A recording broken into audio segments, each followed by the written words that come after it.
গতকাল আমরা থামছিলাম আযাবুল কবর হাক্কুন, এখানে, তাই না? আযাবুল কবর হাক্কুন, আযাবুল কবর হাক্কুন। আযাবুল কবর যেমন হক, নেয়ামাতুল কবর হক। মানে কবরের মধ্যে শাস্তিও আছে, শান্তিও আছে। এর দলিল কোরআনে আছে, হাদিসে আছে। তো যারা আযাবুল কবর অস্বীকার করে তারা পথভ্রষ্ট। তাবিল করলে আর কি, আজ সরাসরি অস্বীকার করলে কাফের হয়ে যাবে। কিন্তু কোরআন আয়াতকে অস্বীকার, হাদিসকে অস্বীকার করে। আর তাবিল করে, তাবিল করলে পথভ্রষ্ট হবে, ফেরাক থাকবে। আর সরাসরি অস্বীকার করলে কাফের হয়ে যাবে। কথা বুঝছো? বেশিরভাগই তাবিলের দাদারে কয় এটা তো এইভাবে হয়, এটা তো কোরআনে হাদিসে, মানে তাবিল করতে থাকে। কিন্তু আমরা সরাসরি কাউকে তাকফির করি না। কিন্তু যদি কোনো অস্বীকার করে সরাসরি কাফের হয়ে যাবে, কারণ সরাসরি কোরআনে আসছে, হাদিসে আসছে। তেমনি ভাবে হাদিসে আসছে যে কবরে শান্তির কথা আসছে হাদিসে। কি শান্তির কথা? কোরআনে কারীমও আসছে, হাদিসেও আসছে। কোরআনে শান্তির কথা আসছে, হাদিসের শান্তির কথা আসছে, তাই না? তো কোরআনে কারীমে যে শান্তির কথা আসছে এটা হলো ইন্নাল্লাযীনা ক্বালু রাব্বুনাল্লাহু সুম্মা ইসতাকামু তাতানাজ্জালু আলাইহিম মালায়েকাতু আল্লা তাখাফু ওয়া লা তাহজানু ওয়া আবশিরু বিল জান্নাতিল্লাতী কুনতুম তুআদুন। সেই জান্নাতের নেয়ামত আসবে। হাদিসে ভাই, কোন হাদিসে? হাদিসে বারা ইবনে আযিব রাদিয়াল্লাহু আনহু বর্ণিত আছে যে রাসূলুল্লাহ সাল্লাল্লাহু আলাইহি ওয়াসাল্লাম বলেছেন, মৃত ব্যক্তিকে মৃত্যুর সময় থেকেই তাকে কি করে ফেরেশতারা জান্নাত থেকে কি নিয়ে আসে? কাপড় নিয়ে আসে। জান্নাত থেকে কাপড় নিয়ে আসে, সুগন্ধি নিয়ে আসে, এবং সেটাকে রুটাকে পেঁচিয়ে উপরের দিকে উঠানো হয় যতটুকু সুগন্ধিতে ভরে যায়, এবং সবাই তাকে বাহাবা দেয় বা সবাই তাকে সাদর সম্ভাষণ জানিয়ে নিয়ে নেয়। এবং কবরে যাওয়ার পরে তার প্রশ্ন উত্তর দিতে পারে, এবং তার জন্য জান্নাত থেকে কি করা হয়? সিস্টেম চালু করে দেওয়া হয় যে তার কাছে কি আসবে? রি আসবে, রাও আসবে, আরাম আসবে, এবং সেখানে শান্তি আসবে। কবর যেখানে হোক, কবর ফ্যাটের ভিতরে হইলো, মাছের ফ্যাটের ভিতরে হইলো, একই হুকুম। কিভাবে করবে এটা আমাদের জানার দরকার নেই, আল্লাহ ব্যবস্থাপনা করে দেয়। কারণ মানুষের কোথায় শান্তি, কোথায় অশান্তি, এটা মানুষ বাইরে থেকে বুঝতে পারে না। একটা ভালো মানুষের ভিতরে ভিতরে অশান্তি দেখতে পারে। দুইজন পাশাপাশি ঘুমাইছে, একজন দেখবে যে ঘুম থেকে উঠছে একেবারে হাত মুখ লাল হয়ে, মানে কি হয়েছে? একটু স্বপ্নে দেখছে যে ওরে এই বাঘে দৌড়াচ্ছে, সাপে দৌড়াচ্ছে, বলে যাচ্ছে, এখন আর কোনো উপায় নেই, কাঁপতেছে, কাঁপতে কাঁপতে উঠে গেলে কি, ও আসলে আমি তো এতক্ষণ তাহলে ঘুমেছিলাম। মানে এতে কিন্তু বিপদ হয়ে গেছে এর মধ্যে একটা বিষয়। অনেক ঘুমের মধ্যেই মরে যায়, হার্ট অ্যাটাক করে ভয়। বোঝা গেল যে মূল যে শান্তি অশান্তির জায়গাটা আমাদের বাহ্যিক দৃষ্টিতে না দেখা গেলেও বাস্তবে হয়, এটা বিশ্বাস করতে হবে। যে আমরা কিছু নমুনা পাই ঘুমের মধ্যে, ঘুমের মধ্যে নমুনা অনেকেই পেয়ে যায়, স্বপ্নের মধ্যে দেখে অনেক কিছুতেই। এর মধ্যে একটা নমুনা প্রমাণিত হয় যে মানুষের আযাব, মানুষের আরাম ভিন্ন রকমও হইতে পারে। তবে আমি এটা বলছি না যে আযাব এবং শান্তি এটা ঘুমের স্বপ্নের মতো, এটা না, মানে বাস্তব আছে। আমি এটা শুধু উদাহরণ দেওয়ার জন্য বলছি যে এটা যে বাস্তব হইতে পারে, না দেখলেও এটা শুধু উদাহরণ দিয়ে বোঝাচ্ছি। কারণ বাস্তবতা আরো ভয়াবহ। দুনিয়ার বুকে মানুষের যে শান্তি বা শাস্তি এটা আপেক্ষিক। এখন শান্তি আছে, কতক্ষণ পরে শাস্তি হইতে পারে, আবার এখন শাস্তি আছে, কতক্ষণ শান্তি হইতে পারে। মানে পুরোপুরি খারাপ না দুনিয়া, পুরোপুরি ভালো না। কিন্তু আখিরাতে দুটা জিনিস, জাহান্নাম হচ্ছে পুরোপুরি খারাপ, আর জান্নাত হচ্ছে পুরোপুরি ভালো। পুরোপুরি ভালো, এই ভালোর সাথে আর কোনো ভালো পৃথিবীতে আর কেউ তুলনা করতে পারবে না। ঠিক এই জাহান্নামে যারা যাবে সবচেয়ে খারাপ, এর চেয়ে খারাপ দুনিয়া থেকে কল্পনা করতে পারে না।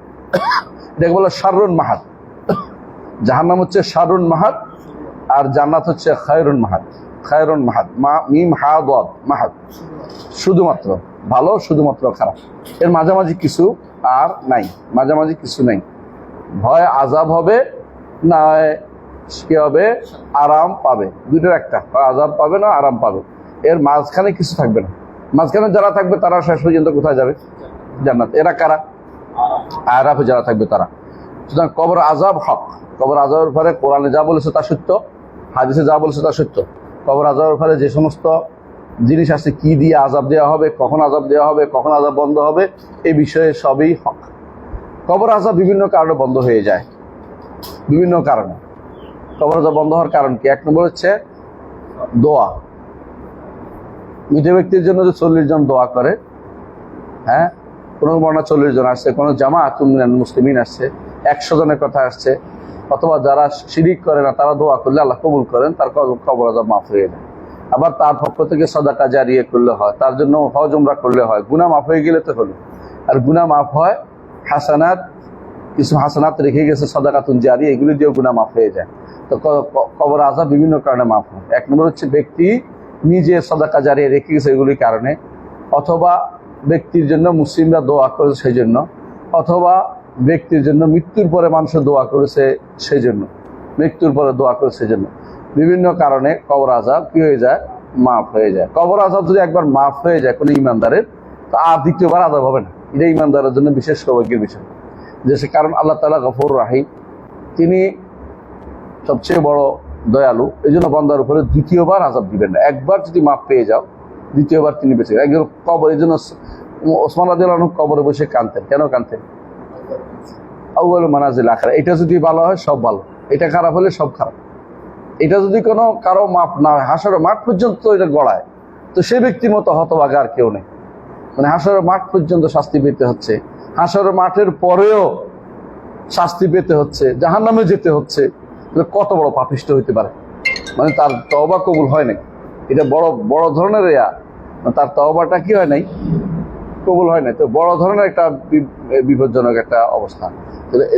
এই তওবা যে কবুল না হয়, কোনোভাবে মাফ হয়, মাফ পাই নাই সে, এটা তো জাহান্নামে তাকে যেতে হচ্ছে। এবং সেখানে গেলে কোন দিন উদ্ধার হবে, কার সুপারিশে উদ্ধার হবে, কেউ তো জানে না। ঈমান থাকার কারণে হয়তো মাফ পেয়ে যাবে, আল্লাহ তাআলা তাকে বের করবে, কিন্তু এটা তো বহু দূরের কথা। এর আগে তো জ্বলে পুড়ে ছাই অঙ্গার হয়ে যাবে, মানুষ তো শেষ হয়ে যাবে, শরীর কয়লা ছাড়া কি থাকবে। এমন জিনিসগুলো রাখা হবে যাদেরকে জাহান্নাম থেকে বের করে আনা হবে, কান্নাহুমুদ দাগাবিস, হাদিস এটা আসছে যে তাদেরকে দেখতে যেন ওই শাকের আগা আছে না, শাকের আগা দেখতে পুরো এখনো শক্ত হয় নাই, এরকম হয়ে থাকবে। তো এই জন্য কবর আযাবের বিষয়টা যদি একবার বন্ধ হয়ে যায় ইমানদারের, তাহলে এটা আর দিতে পারবে। কিন্তু যারা কাফের বা মুনাফেক, তাদের আযাব চলতে থাকবে, তাদের আযাব কোনোদিন বন্ধ হবে না, কোনোদিন বন্ধ হবে না। এই জন্য তারা সেদিন বলবে যে আমরা কি আবার ফিরে যাব, মানে আবার ফিরে গেলে ঠিক হবো, কিন্তু তারা ফিরে যাওয়ার সুযোগ দেওয়া হবে না, কারণ তারা তো দুনিয়া থেকে খারাপ কাজ করেছিল। আল্লাহ তাআলা বলবেন যদি আবার ফেরত দেয় আবার এটাই করবে, কারণ তাদের জাহান্নামের জন্য সৃষ্টি করছে আল্লাহ। তুমি কিছু বলার, আমাদের কিছু বলার নেই, আল্লাহ তাদেরকে জাহান্নামের জন্য সৃষ্টি করেছে, কিন্তু নির্ধারণ করে বলে নাই কাকে জাহান্নামের সৃষ্টি করছে। যে ব্যক্তি দুনিয়ার এত কিছুর পরেও কোরআন, সুন্নাহ, ইমাম, কিতাব, মানুষ, আলেম সব মিলিয়া আকল, বিবেক সব দেখে পরেও ইমানের কথা তার মনে হয় নাই, এরপর চলে গেছে দুনিয়া থেকে, সে ব্যক্তি আর কোনোদিন হেদায়েতের পথ পাবে না, কারণ তার জন্য এটাই জাহান্নামে তার জন্য সিদ্ধান্ত হয়ে আছে। এই জন্যই লাআমলাআন্না জাহান্নামা মিনাল জিন্নাতি ওয়ান নাসি আজমাইন, জান্নাতের জন্য আমি পূর্ণ করে দেব জান্নাত তো জাহান্নাম মিনাল জিন্নাতি ওয়ান নাসি আজমাইন, মানুষ এবং জিন দিয়ে। সুতরাং সে যতই চেষ্টা করুক, সে যতই চেষ্টা করুক সে এই জাহান্নামের এই আগুনতে বাসে। এই জন্য আল্লাহ তাআলা বলছে ওয়ালা উরুদ্দুল আদু লিমা নুহু আনহু, যদি তাদেরকে ফেরত দেওয়া হতো, যদি ফেরত দেওয়া হতো, তবু তারা আগের মতো এই কাজ করতো, কারণ তারা তো এই জন্য আল্লাহ জাহান্নামের জন্য সৃষ্টি করছে। এটা হলো সহজ বুদ্ধি, বুঝে আসছে, সহজ বুঝার জিনিস, এটাকে না বুঝার কোনো কারণ নাই। তো আযাবুল কবর অস্বীকার করে কারা, আমরা কালকে বলছিলাম মনে আছে, মুতাজিলা অস্বীকার করে, আশারী মাতুরিদীরা আযাবুল কবর স্বীকার করে, এরা অস্বীকার করে না। কিন্তু মুতাজিলাদের শাখা হয়েছে, ছাত্র হয়েছে এখনকার অনেক, যারা তথাকথিত কোরআন এবং সুন্নাহর জ্ঞান নাই, কিন্তু তারা কি হয়েছে, পণ্ডিত হয়ে গেছে, এবং বেশিরভাগই তারা পণ্ড করে, পণ্ডিত হইতে পণ্ড হচ্ছে, পণ্ড করে আর কি, বুঝলেন, পণ্ড করতে হইতে পণ্ডিত হয়ে গেছে। তারপরে এরা চিন্তাবিদ হয়েছে, এরা নিজেরা দিন সম্পর্কে যা জানে তা দিয়ে বিচার করতেছে, এরা কোনো জ্ঞানীদের কোনো শরণাপন্ন হয় না, নিজেরা দিন বুঝার চেষ্টা দাবি করে।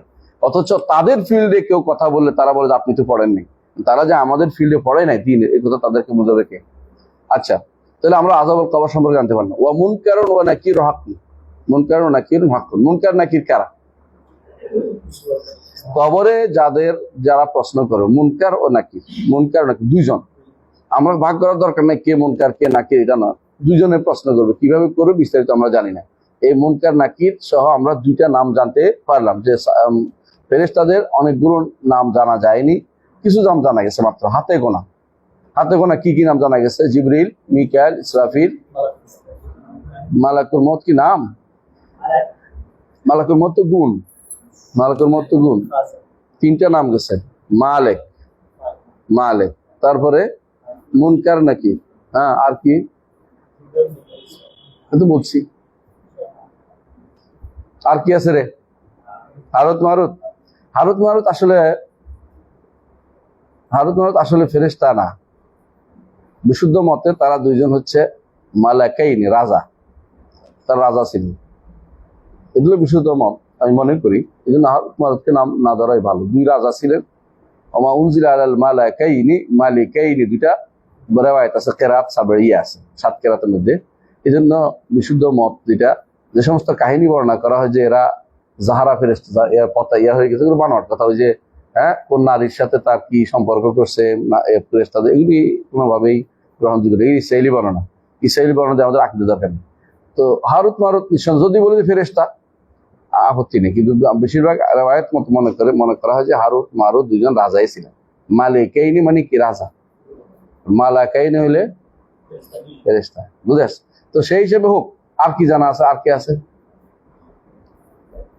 রাকিব আতিদ, হ্যাঁ মাই আলফুজুল রাকিবুন আতিদ, না এগুলি হচ্ছে আসলে সিফা, এগুলি সিফা। এর বাইরে আর কোনো নাম, আরেকজনের নাম বলা হয়, মানুষ বলে রেদওয়ান, কিন্তু রেদওয়ান নামে কোনো হাদিসে, বিশুদ্ধ হাদিসে আসে নাই, শুধু ইসরায়েলি বর্ণায় আসছে। রেদওয়ান নামে জান্নাতের ফেরেশতা যিনি পাহারাদার, তার নাম হচ্ছে রেদওয়ান। এটাও কোনো বিশুদ্ধ হাদিসে আসে নাই, কথা বুঝছিস? সুতরাং এই জাতীয় নামগুলো আমরা না বাড়াই, আমরা যেগুলো জানছি এগুলো আমরা বলি, এর বাইরে অতিরিক্ত নাম আমরা না দিই। তাই কেরাম, তাহলে মুনকার নাকির, মুনকার ও নাকির, এইটা হক। হক মানে কি? অবশ্যই প্রশ্ন করবে এবং অবশ্যই হাদিস যেটা আসে এটাকে মানতে হবে, এটা অস্বীকার করা যায় না। হক তো হক, হক তো কি? তাই ওয়াল বাসু ওয়াল কিরামুল কাতিবুন হক, তাই না? ওয়াল কিরামুল কাতিবুন হক। আর কিরামুল কাতিবুন তো কি? সম্মানিত লেখকবৃন্দ। এটা একদল না, একজন না, একদল, একদল না, একদল। একদল মূলত দুই ভাগে বিভক্ত, যারা ন্যাক লেখে, যারা বদ লেখে, সবাই লেখে। এই লেখক বৃন্দের মধ্যে একটা গোষ্ঠী আছে যারা ন্যাক লেখে, একটা বদ লেখে। যারা বদ মানে খারাপটা লেখে। তো হাদিস দ্বারা বোঝা যায় যে বিভিন্ন হাদিসে যে যারা ন্যাক লেখে তাদেরকে কর্তৃত্ব দেওয়া হয়েছে, যারা বদ লেখে তাদের উপরে। এই জন্য 6 ঘন্টা পর্যন্ত অপেক্ষা করে, ততক্ষণ পর্যন্ত তওবা করে। তো কে লেখে? কে লেখে? ন্যাক লেখে যে সে লিখতে পারে, বদ লেখে লেখেন। আর যদি কোনো সে তওবা না করে, তাহলে বদ লেখে যে তিনি লিখে ফেলেন, তিনি লিখে। এখানে ভাগ না করি, এদের নাম আমরা না খুঁজি, কিন্তু কিভাবে লেখেন, হ্যাঁ তারা কি ইয়ালামুনা মা তাফআলুন, যা করে তা জানে। তো করা মা ইয়ালামুনা মা তাফআলুন, তো এদের মানুষের ফেল, যেটা ফেল আর আমলে কি পার্থক্য? এটা হলো জানা, ইয়ালামুনা মা তাফআলুন, মানে যা যা করে তারা সেটা জানতে পারে। ফেল যতক্ষণ দৃশ্যমান হয়, সেটা অন্তরের তারা আমল করে। যেটা বাইরে আমি ধরে কিছু করছি, তো এটা বলে ফেল। যেমন এই জন্য মুসা আলাইহিস সালামকে ফেরাউন বলছিল, ওয়া ফাআলতা ফাআলাতাকাল্লাতী ফাআলতা ওয়া আনতা মিনাল কাফিরিন, তোমরা যা করিবার তা করিয়াছ, হ্যাঁ তুমি তো বড়ই অকৃতজ্ঞ। তো এইটা যে কইছে, এটা কেন সাইটা এটা স্পষ্ট করছে, মানে একটা চর দিছিল, মরে গেছে, এই জন্য এটা তো দেখা গেছে। তো ফেল সাধারণত এগুলিকে বলে যা কি আছে, কর্মটা দৃশ্যমান হয়, এই জন্য খারাপের অর্থে অনেক সময় ব্যবহৃত হয়। আর যেটা আমল, এটা ভালো মন্দ উভয়টা, এবং অন্তরের আমলও হয় এবং জিহ্বার আমলও হয়, মানে যেটা ভালো বেশি, এটার জন্য আমল ব্যবহার করে। এই জন্য আমরা সাধারণত বলি তার আমল ভালো কিনা, আল্লাযীনা আমানু আমলুস সালিহাতি, এটা বলি। আর মানুষের তার আফআলকে, কর্মকাণ্ডগুলিকে সাধারণত ফেল বলে। আফআল মানে সে কি করেছে, এটা তার কর্মকাণ্ড ভালো না, হ্যাঁ এটা বলি। তো সেই হিসেবে কিরামুল কাতিবিন মানুষের যা করে তা জানে, ইয়ালামুনা মা তাফআলুন। কিন্তু কোনো কোনো হাদিস দ্বারা দেখা যায় যে মানুষ যখন কোনো হাম্মা বিসাইয়্যা, কোনো খারাপ কাজের হাম করে, হাম মানে কি, মানে এটাকে নিয়ে গভীরভাবে চিন্তা করবে, এখনো যায় নাই, তত কাজ উদ্দেশ্য হয়ে যাবে। মানে একটা হচ্ছে অন্তরে উদয় হয়েছে, চলে গেছে, এটা ইন্নাল্লাহ তাজাওয়াজা উম্মতি মা হাদাসাত বিআনফুসাহা, মনে আসছে চলে গেছে, এটা আল্লাহ তাআলা পাকড়াও করবেন না। অনেক কিছুই তো মানুষের অন্তরে আসে, আল্লাহ মাফ করবে। কিন্তু যেটা আসার পরে থেমে গেছে, এটা হাম হয়ে গেছে, মানুষ এটা নিয়ে চিন্তা করছে, সে এখন এইটা হাম বলে, একটু চিন্তা চলে আসছে, যেমন কি করা যায় এটা নিয়ে, এই জাতীয় হাম্মা যদি হয়, তো ভালো খারাপ কাজের চিন্তা করলে কি হয়? হ্যাঁ, যদি খারাপ কাজের চিন্তা করলে যদি ছেড়ে দিতে পারে তো সওয়াব হয়, হ্যাঁ সওয়াব লেখা। আর যে খারাপ কাজের চিন্তা করে যদি করে তো একটা গুনাহ হয়, করে ফেললে এরপর একটা গুনাহ। আর যে খারাপ ভালো কাজের চিন্তা করে সওয়াব লেখা, আর যদি করে তাহলে বহু গুণ, 100 হইতে 700 পর্যন্ত, 1 থেকে 700 পর্যন্ত সব লেখা। এর সবই আল্লাহর পক্ষ থেকে, যালিকা ফাদলুল্লাহ ইউতিহি মান ইয়াশা, এর আল্লাহর পক্ষ থেকে দয়া, তিনি যাকে ইচ্ছে তাকে সেটা দান করেন। বোঝা গেল যে এইটা আল্লাহর পক্ষ থেকে বান্দাকে পার করে দেওয়ার জন্য। এই জন্য ভালো কাজ চিন্তা করে পারে না পারে। রাসূলুল্লাহ সাল্লাল্লাহু আলাইহি ওয়াসাল্লাম এই জন্য হাদিসে আছে না, যে মনে আছে আপনাদের, যে কেউ যদি কোনো ভালো কাজে করতে পারে না, মনে করে যে আমি যদি কোনো আমার আল্লাহ টাকা দিত ওর মতো আমি করতাম, তার জন্য হুমা ফিল আজরে সেওয়া, হুমা ফিল আজরে সেওয়া। আর কেউ যদি খারাপ কাজ করতে পারে না, কিন্তু মনে মনে আসলে ওর সব টাকা পাইনি, আমিও সিনেমাও চাইতাম নাউযুবিল্লাহ, তো ওই হুমা ফিল উজরে সাওয়া, ও দুইজনে গুনার মধ্যে সমান। কারণ এটা তো পারলে করতো, পারে না, দিকে নিয়ত ঢুকে গেছে। এই জন্য তো মোট কথা এটাই যে কেরামুন কাতিবিন যখন হাম হয় এটা জানতে পারে, বুঝতে পারে, এই জন্য লিখবে কেমনে, যখন হাম্মা তখন বুঝতে পারে। তারা এটার একটা কি পায়, এটার একটা আসর পায়, প্রভাব পায় মানুষের অন্তরের ভিতরে। এর আগ পর্যন্ত তারাও বলতে পারে না সে কি করবে, এই বান্দা কি করবে, এটা ফেরেশতারা জানার কথা না। কে জানবে? আল্লাহ। আল্লাহ, বুঝছেন তো? যেহেতু ফেরেশতারা জানে না, সেহেতু এই জায়গাতে ফেরেশতারা জানে না, এটা না হচ্ছে মুআল্লাক, তাকদীরের মুআল্লাক বলি না আমরা। তো কখন করে, ফেরেশতারা তো জানে না কি করবে, তো সে মনে করতেছে শেষ, কিন্তু সে তো আরো দোয়া করতেছে, আল্লাহ কবুল করতেছে। আল্লাহ কাছে লেখা আছে ঠিক এই লাস্টটা, যে এই ব্যক্তি কবুল করবে, লাস্ট শেষ। অর্থাৎ এই ব্যক্তি দোয়া কবুল হবে, এই লোকটা বাঁচবে, বাঁচার পর তার একটা সন্তান হবে, সন্তানের সহ্য গোষ্ঠী, এরপরে কি হবে সব আরো নেকি আমার পর্যন্ত সব লেখা আছে। সুতরাং এখানে এমন নয় যে এখানে আটকে গেছে, এটা বলা যায় না। এটা অর্থ হলো আপনি আল্লাহ সম্পর্কে আপনি নিজের উপর কিয়াস করছেন, এটা এই জন্য এটা শিরকের পর্যায়ে চলে যায়, বুঝে আসছে? এই জন্য অবশ্যই মনে করতে হবে আল্লাহ সব কিছু নির্ধারণ করে রেখেছে, বুঝেন তো? আপনি যে দোয়া করবেন এটাও নির্ধারিত, আপনি যে ক্ষমা পাবেন এটাও নির্ধারিত, কিন্তু ফেরেশতারা জানে না, তাদের খাতা শূন্য। তারা লেখে যা হচ্ছে তা, যা চিন্তা করছে তা, অথবা তাদেরকে যা ধরিয়ে দিয়েছে তা বাস্তবায়ন করে, পরবর্তী জিনিসটা তারা জানে না। এই জন্য তাদের দৃষ্টি আপনার দৃষ্টিতে মুআল্লাক, কিন্তু আল্লাহর কাছে কোনো কিছু কি নাই, মুআল্লাক নেই। সবকিছু কি স্থিরীকৃত, সবকিছু যথাযথভাবে সব নির্ধারিত। ইন্না কুল্লা শাইইন খালাকনাহু বিকাদার ওয়া মা আমরুনা ইল্লা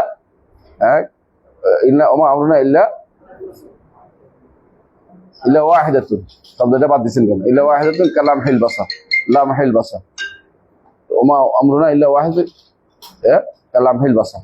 এক ক্ষণিকের মতো হয়ে যায়, এটা আল্লাহর কাছে এটা বলবে যে কিয়ামতের কখন হয়ে যাবে বলতে পারবে না, একটা পলকের মধ্যে হয়ে যাবে। তাই তাহলে কেরামুল কাতিবুন হাক্কুন, তাই না? মানে লেখক বৃন্দ, সম্মানিত লেখকদের বিষয়টা হক, এবং এটাকে ঈমান আনতে হবে। এই বিষয়ে ঈমান আনে না কারা?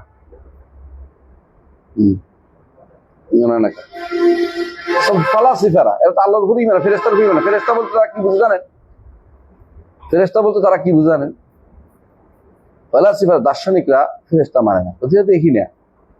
অনেক সময় তাদের মধ্যে কেউ বলবো যে এটা বোধহয় এই মানুষের যে এখন বের হয়েছে, কি বলে এগুলি, না ওই যে পোকা ব্যাকটেরিয়া টেকটেরিয়া হইতে পারে, এরা মনে করতেছে। একদল মনে করবে এটা, আরেকদল মনে করবে এটা অর্থ রক্ত কণিকার কোনো খেলা বলতেছে, আরেকদল বলবো যে এটা আসলে কিছু না। শয়তানও মানে না তারা, ফালাসিফা। কারণ তাদের নিকট সরাসরি আল্লাহ কোনো সৃষ্টি করেনি, আল্লাহ সিস্টেম চালু করে দিচ্ছে, সিস্টেমের মধ্যে হয়ে যাচ্ছে সব। এই কথাটা আপনি প্রচুর দেখতে পাবেন।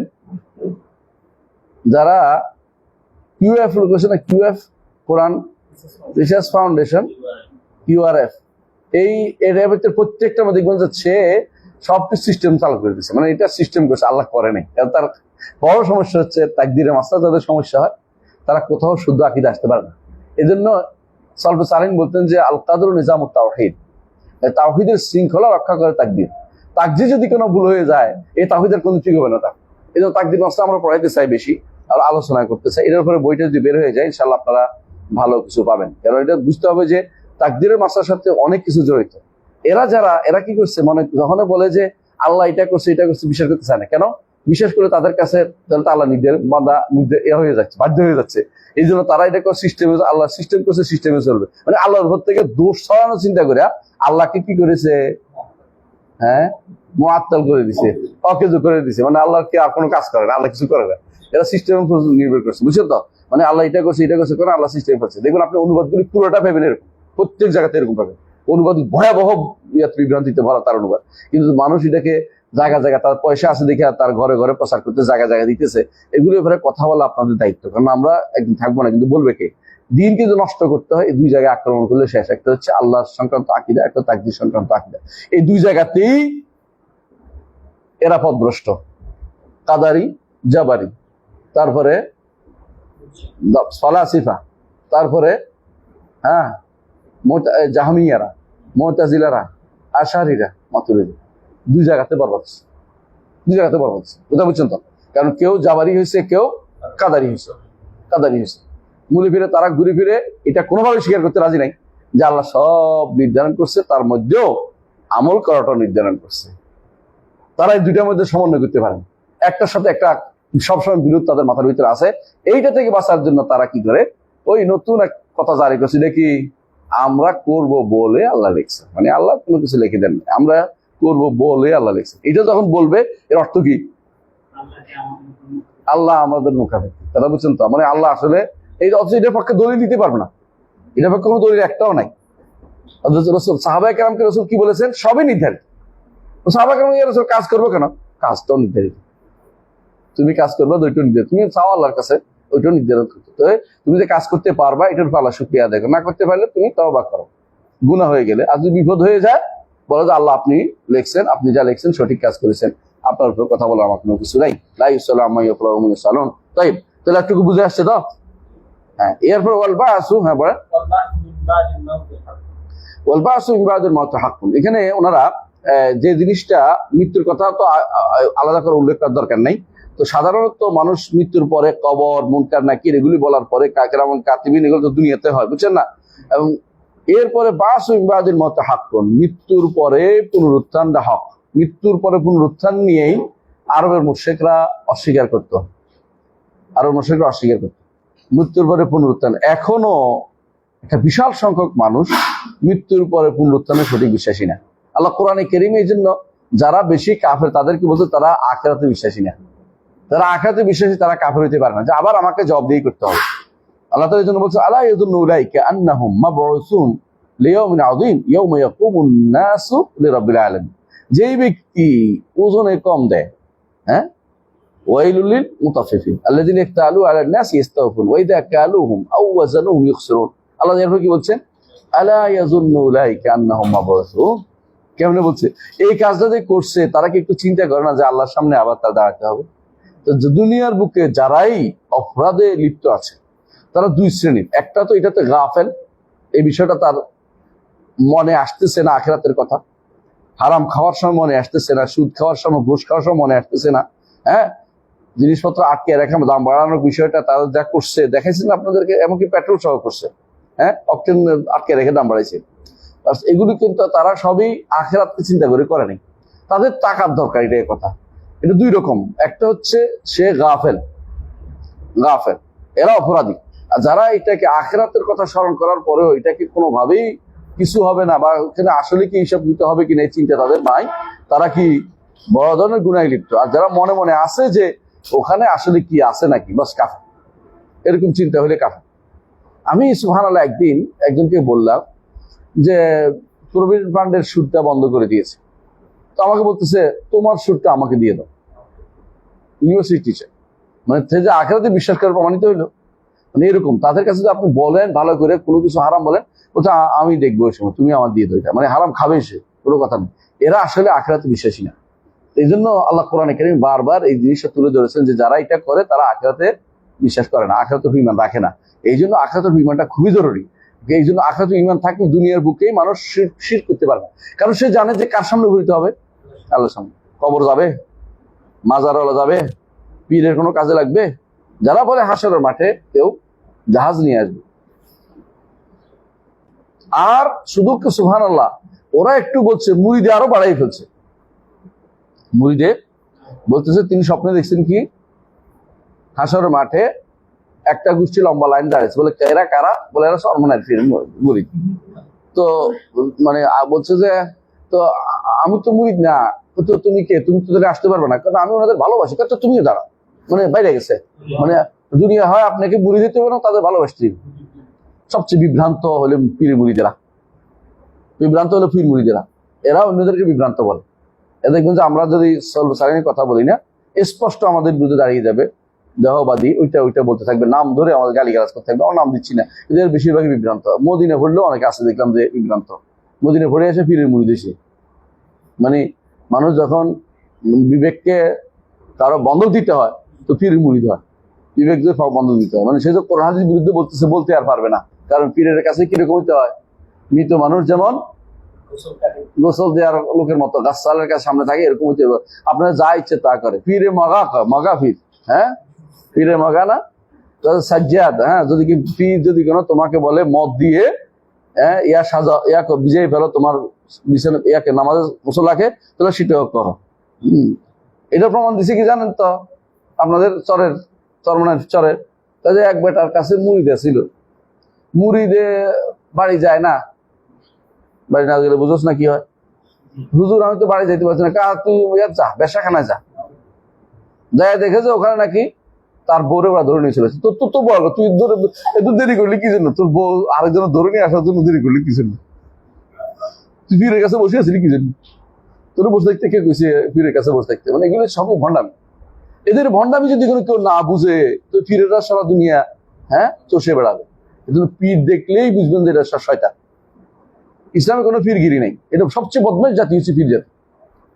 এই পীরগুলি সবগুলো বদমাইশ নয়, কোনো ইসলাম কোনো পীরের নাম গন্ধ না ইসলাম। এই জন্য পীর দেখলে আপনি বুঝবেন যে এটা শয়তান আসছে, শয়তানের মতো করে তার সাথে ব্যবহার করবে। কারণ বেদাতের সাথে বসা যায় না, বেদাতের কাছে কোনো শোনা যায় না। এই জন্য এদের সাথে কোনো কথা নেই, শুধুমাত্র বলবেন যে আপনি এটা কেমনে করছেন, মাথার তো ভিড়াই রুম কেন, পাখির সবুজ কেন, আপনি পাখির সবুজ কেন, এগুলো আক্রমণ করতে থাকতে বলতে। ওর সাথে কোনো ভালো ব্যবহার দেখানো যাবে না। কোনো সুন্দর ব্যবহার দেখলে ও আরেকজন দেখাবে যে ওর সাথে সুন্দর ব্যবহার করছে, এখন ওরে এবার সম্মান করতে আরো তিনজন চলে আসবে। পীর দেখলে এরকম উল্টাপাল্টা কথা। একদম আমাদের এক বন্ধু আগে বলতেন যে পীর ধরতে হবে কইছে, আর হ্যাঁ পীর ধরতে হবে, সুদ ধরতে হবে যেমন তেমন, তো সুদ যেমন ধরে পীর তেমন ধরে, মানে পীর ধরে ধরে আটকে রাখতে হবে, সুদ যেমন ধরে আটকে রাখতে হবে। পীররা হচ্ছে সবচেয়ে সন্ত্রাসী জাতি, শয়তান জাতি। আপনি দেখবেন এই যে ঢাকা শহরে নামতে দেখবেন যে, নাম বলতেছি না, আমার নামে কেস করবো সেই জন্য, সাদা পাগড়িওয়ালা মানে আমার কাছে কেস করবো এই জন্য করতেছি না। ইতিমধ্যে কতগুলি কেস হয়ে গেছে মনে হয়, আমি যে আল্লাহ মাফ করবো, আমি কিছু একটা সিটিও নেই না, ওটা ফেলাই দেন, সিটি দেওয়ার দরকার না, তো সিট লই। তো ওরা কি করে, পীরেরা কতগুলি সাদা পাগড়ি বসে থাকে ঢাকা শহরে, ওই যে পুলিশ ফাঁড়ি আছে না, নাম বলতে বুঝছেন তো, ওখানে দেখবেন যে কতগুলি লাইন ধরে বসে আছে, ওদের সন্ত্রাসী, সবচেয়ে বড় সন্ত্রাসী। এরা কি করে, সরকারি সম্পত্তি দখল করে পীরেরা। কুতুববাগি একটা আসছিল, সরকার সম্পদ করছে, ও দেওয়ানবাগি একটা কতটা দখল করে হিসাব নাই, রাজার বাগি দেওয়ানবাগি দুনিয়ার সব বাগি আছে না, এগুলো সব শয়তানের হাড্ডি। এইগুলি দখল করে খানকা দিলে এখন কেউ দিতে পারবে না, বুঝলেন কথা। আর মসজিদ বানায় ফেলবে সরকারি জায়গার মধ্যে, এরপরে কেউ মসজিদ বানালে মসজিদ ভেঙে ফেলছে, ডরে ভয়ে আর কেউ মসজিদ ভাঙে না, সরকারি দখল করে। এই যদি কোনো মানে কোনো ওয়াহাবি আসতো ক্ষমতায়, তো এদেরকে ভালো করে টাইট দিতে পারতো। হ্যাঁ, শাইখুল ইসলাম মোহাম্মদ আব্দুল ওয়াহাবের মতো একটা ব্যক্তি দরকার, এবং ইমাম মোহাম্মদ বিন সৌদের মতো ব্যক্তি দরকার, যাতে করে ঢাকা শহর না সারা বাংলাদেশের কবরগুলিকে মাটির সাথে মিশিয়ে দেয়। এটা সুন্নাতুল্লাহ, এটা সুন্নাতুর রাসূল সাল্লাল্লাহু আলাইহি ওয়াসাল্লাম, আল্লাহর রাসূলের নির্দেশ এটা, যে মাটি সারা উঁচু কিছু করা যাবে না। হ্যাঁ, কতটুকু উঁচু করা যাবে, এক বিঘত, বুঝানোর জন্য কি যে এটা একটা কবর, এটা বুঝানোর জন্য একটা কবর, এক বিঘতের উপরে উঁচু করার অনুমতি ইসলাম দেয় নাই। আর এটাকে এক একটার উপরে একটা বিশাল করে তুলে দিচ্ছে। ইমাম বুখারীর কবর উপরে দেখলাম যে ইয়ারা একটা ইয়া বানাই দিচ্ছে, আহারে বেচারা কষ্ট দিচ্ছে। কবরের উপরে যদি কোনো কেউ কিছু তোলে না, কবরলা কষ্ট পায়। রাসূলুল্লাহ সাল্লাল্লাহু আলাইহি ওয়াসাল্লাম এই জন্য জুতা নিয়ে হাঁটতে নিষেধ করেছেন, কবরলা কষ্ট পায়, কথা বুঝছেন না। আলিয়া দেবনা একজনকে দেখছেন ঠেস দিচ্ছে, কত তো কবরলা কষ্ট পাচ্ছে, তুমি ঠেস দিচ্ছ কেন কবরের মধ্যে?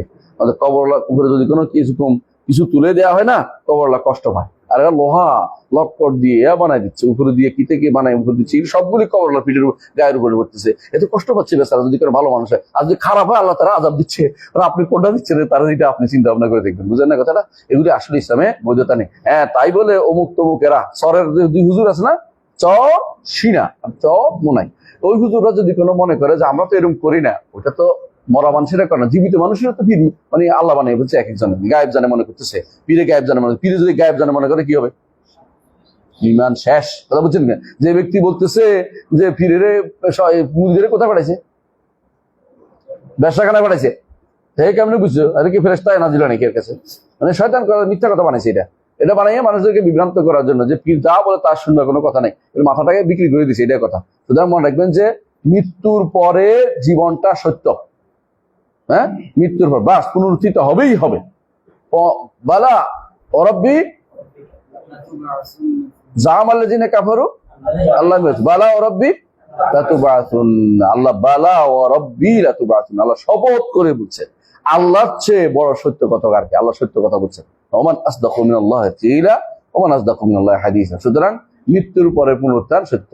এই পুনরুত্থানের পরে কারো কোনো খবর থাকবে না, বিবেক দিয়ে তার ছড়াই দিছে। হাসরের মাঠে কেউ কিছু কারোর জন্য করবে না, যেখানে মুহাম্মদ রাসূলুল্লাহ সাল্লাল্লাহু আলাইহি ওয়াসাল্লাম ছাড়া নবীরা পর্যন্ত নিজের নফসি নফসি করবে। একমাত্র মুহাম্মদ রাসূলুল্লাহ সাল্লাল্লাহু আলাইহি ওয়াসাল্লাম ছাড়া তিনি শুধুমাত্র সেদিন কথা বলবেন, আর কেউ কথা বলতে পারবে না হাসরের মাঠে। হ্যাঁ, শুরু করবে তিনি কথা বলে, তারপরে পার হওয়ার পরে তখন সুপারিশ করবেন, কিন্তু মুহাম্মদ রাসূলুল্লাহ সাল্লাল্লাহু আলাইহি ওয়াসাল্লাম এর আগে কথা বলবেন। কোনো ব্যক্তির কোনো ক্ষমতা নাই, মানজাল্লাযী ইয়াশফা'u ইনদাহু ইল্লা বিইজনি। তো সুতরাং এই যে যারা বলছে হাসরের মাঠে এই করবে সেই করবে, পীরে এই করবে সেই করবে, এরা সবই বিভ্রান্ত। বুঝছেন? পীরে আরো কি করে জানেন? মৃত্যুর সময় পীরে কালেমার ব্যবস্থা করে দিবে, এটা আরেক শিরক। আরো কি বলে জানেন? মৃত্যুর কবরের মধ্যে পীর আইসা প্রশ্ন উত্তর দিয়ে দিবে। হ্যাঁ, আরো কি করে জানেন? লিখে দেয়। মেদিনীপুর পীর আছে নাকি কেউ এখানে? রাজবাড়ি কেউ আছে? রাজবাড়ির নাই, আল্লাহ বাঁচাই দিছে। রাজবাড়ি নাই, ফরিদপুরে কেউ আছে? এটা আছে। আর কেউ আছে ফরিদপুরেরা? এর মনে রাখবেন যে এগুলি এরা কি করে, মেদিনীপুর পীর একটা আছে এর দিকে, ভারতের বাংলাদেশে ট্রেন একটা যায়, ওই ট্রেনটার দুইয়ে খাই ফেলে। মানে ট্রেনের মধ্যে বরকত আছে, তারপর ওখানে যে গাছের বরকত নেই, ওখানে যে ময়লার পানির বরকত নেই, ওখানে যে কবরের বরকত নেই, মানে বরকতের শেলা। মানে ওখানে কেন এত বরকত নাজিল হইলো আর দুনিয়া কেউ দেখলো না কোথাও। মানে শুধু বরকত আর বরকতের মধ্যে এরপরে পুরা শিরকে ভরা কাজগুলি তারা করে। ওদের কর্মকাণ্ড পুরো শিয়াইজমকে হার মানে, পুরো শিয়াইজমকে হার মানে। আর সুফিদের মধ্যে যতক্ষণ পর্যন্ত হুসাইনিয়া রেজিদি ভাগ না করবো শান্তি পায় না। আপনি যতই বলেন যে পীরগির না, তো এজিদি, আপনি যে বলছেন যে এটা পীরগির না, কবে এজিদি। আর তারা কবর পূজারি মাজার পূজারি হলো হোসাইনি, মানে এদের তো শিয়াদের সাথে এদের মিলে। সুফিবাদ এবং শিয়াবাদ রাফেজি একই জিনিস, একই মুদ্রা, এপিট ওপিট, কোনো পার্থক্য নাই। শুরু হয়েছে দুটো, একজন দেখবেন সমস্ত সুফিদের পীরকে আলী রাদিয়াল্লাহু আনহু, আর সমস্ত শিয়াদের পীরকে আলী রাদিয়াল্লাহু আনহু, ইমাম চালেন। বুঝছেন তো? জায়গা মতো এক জায়গায় ফিট হয়েছে, এই জন্য একে অপরের সহযোগী হয়, একে অপরের কথা দিয়ে দলিল দেয়।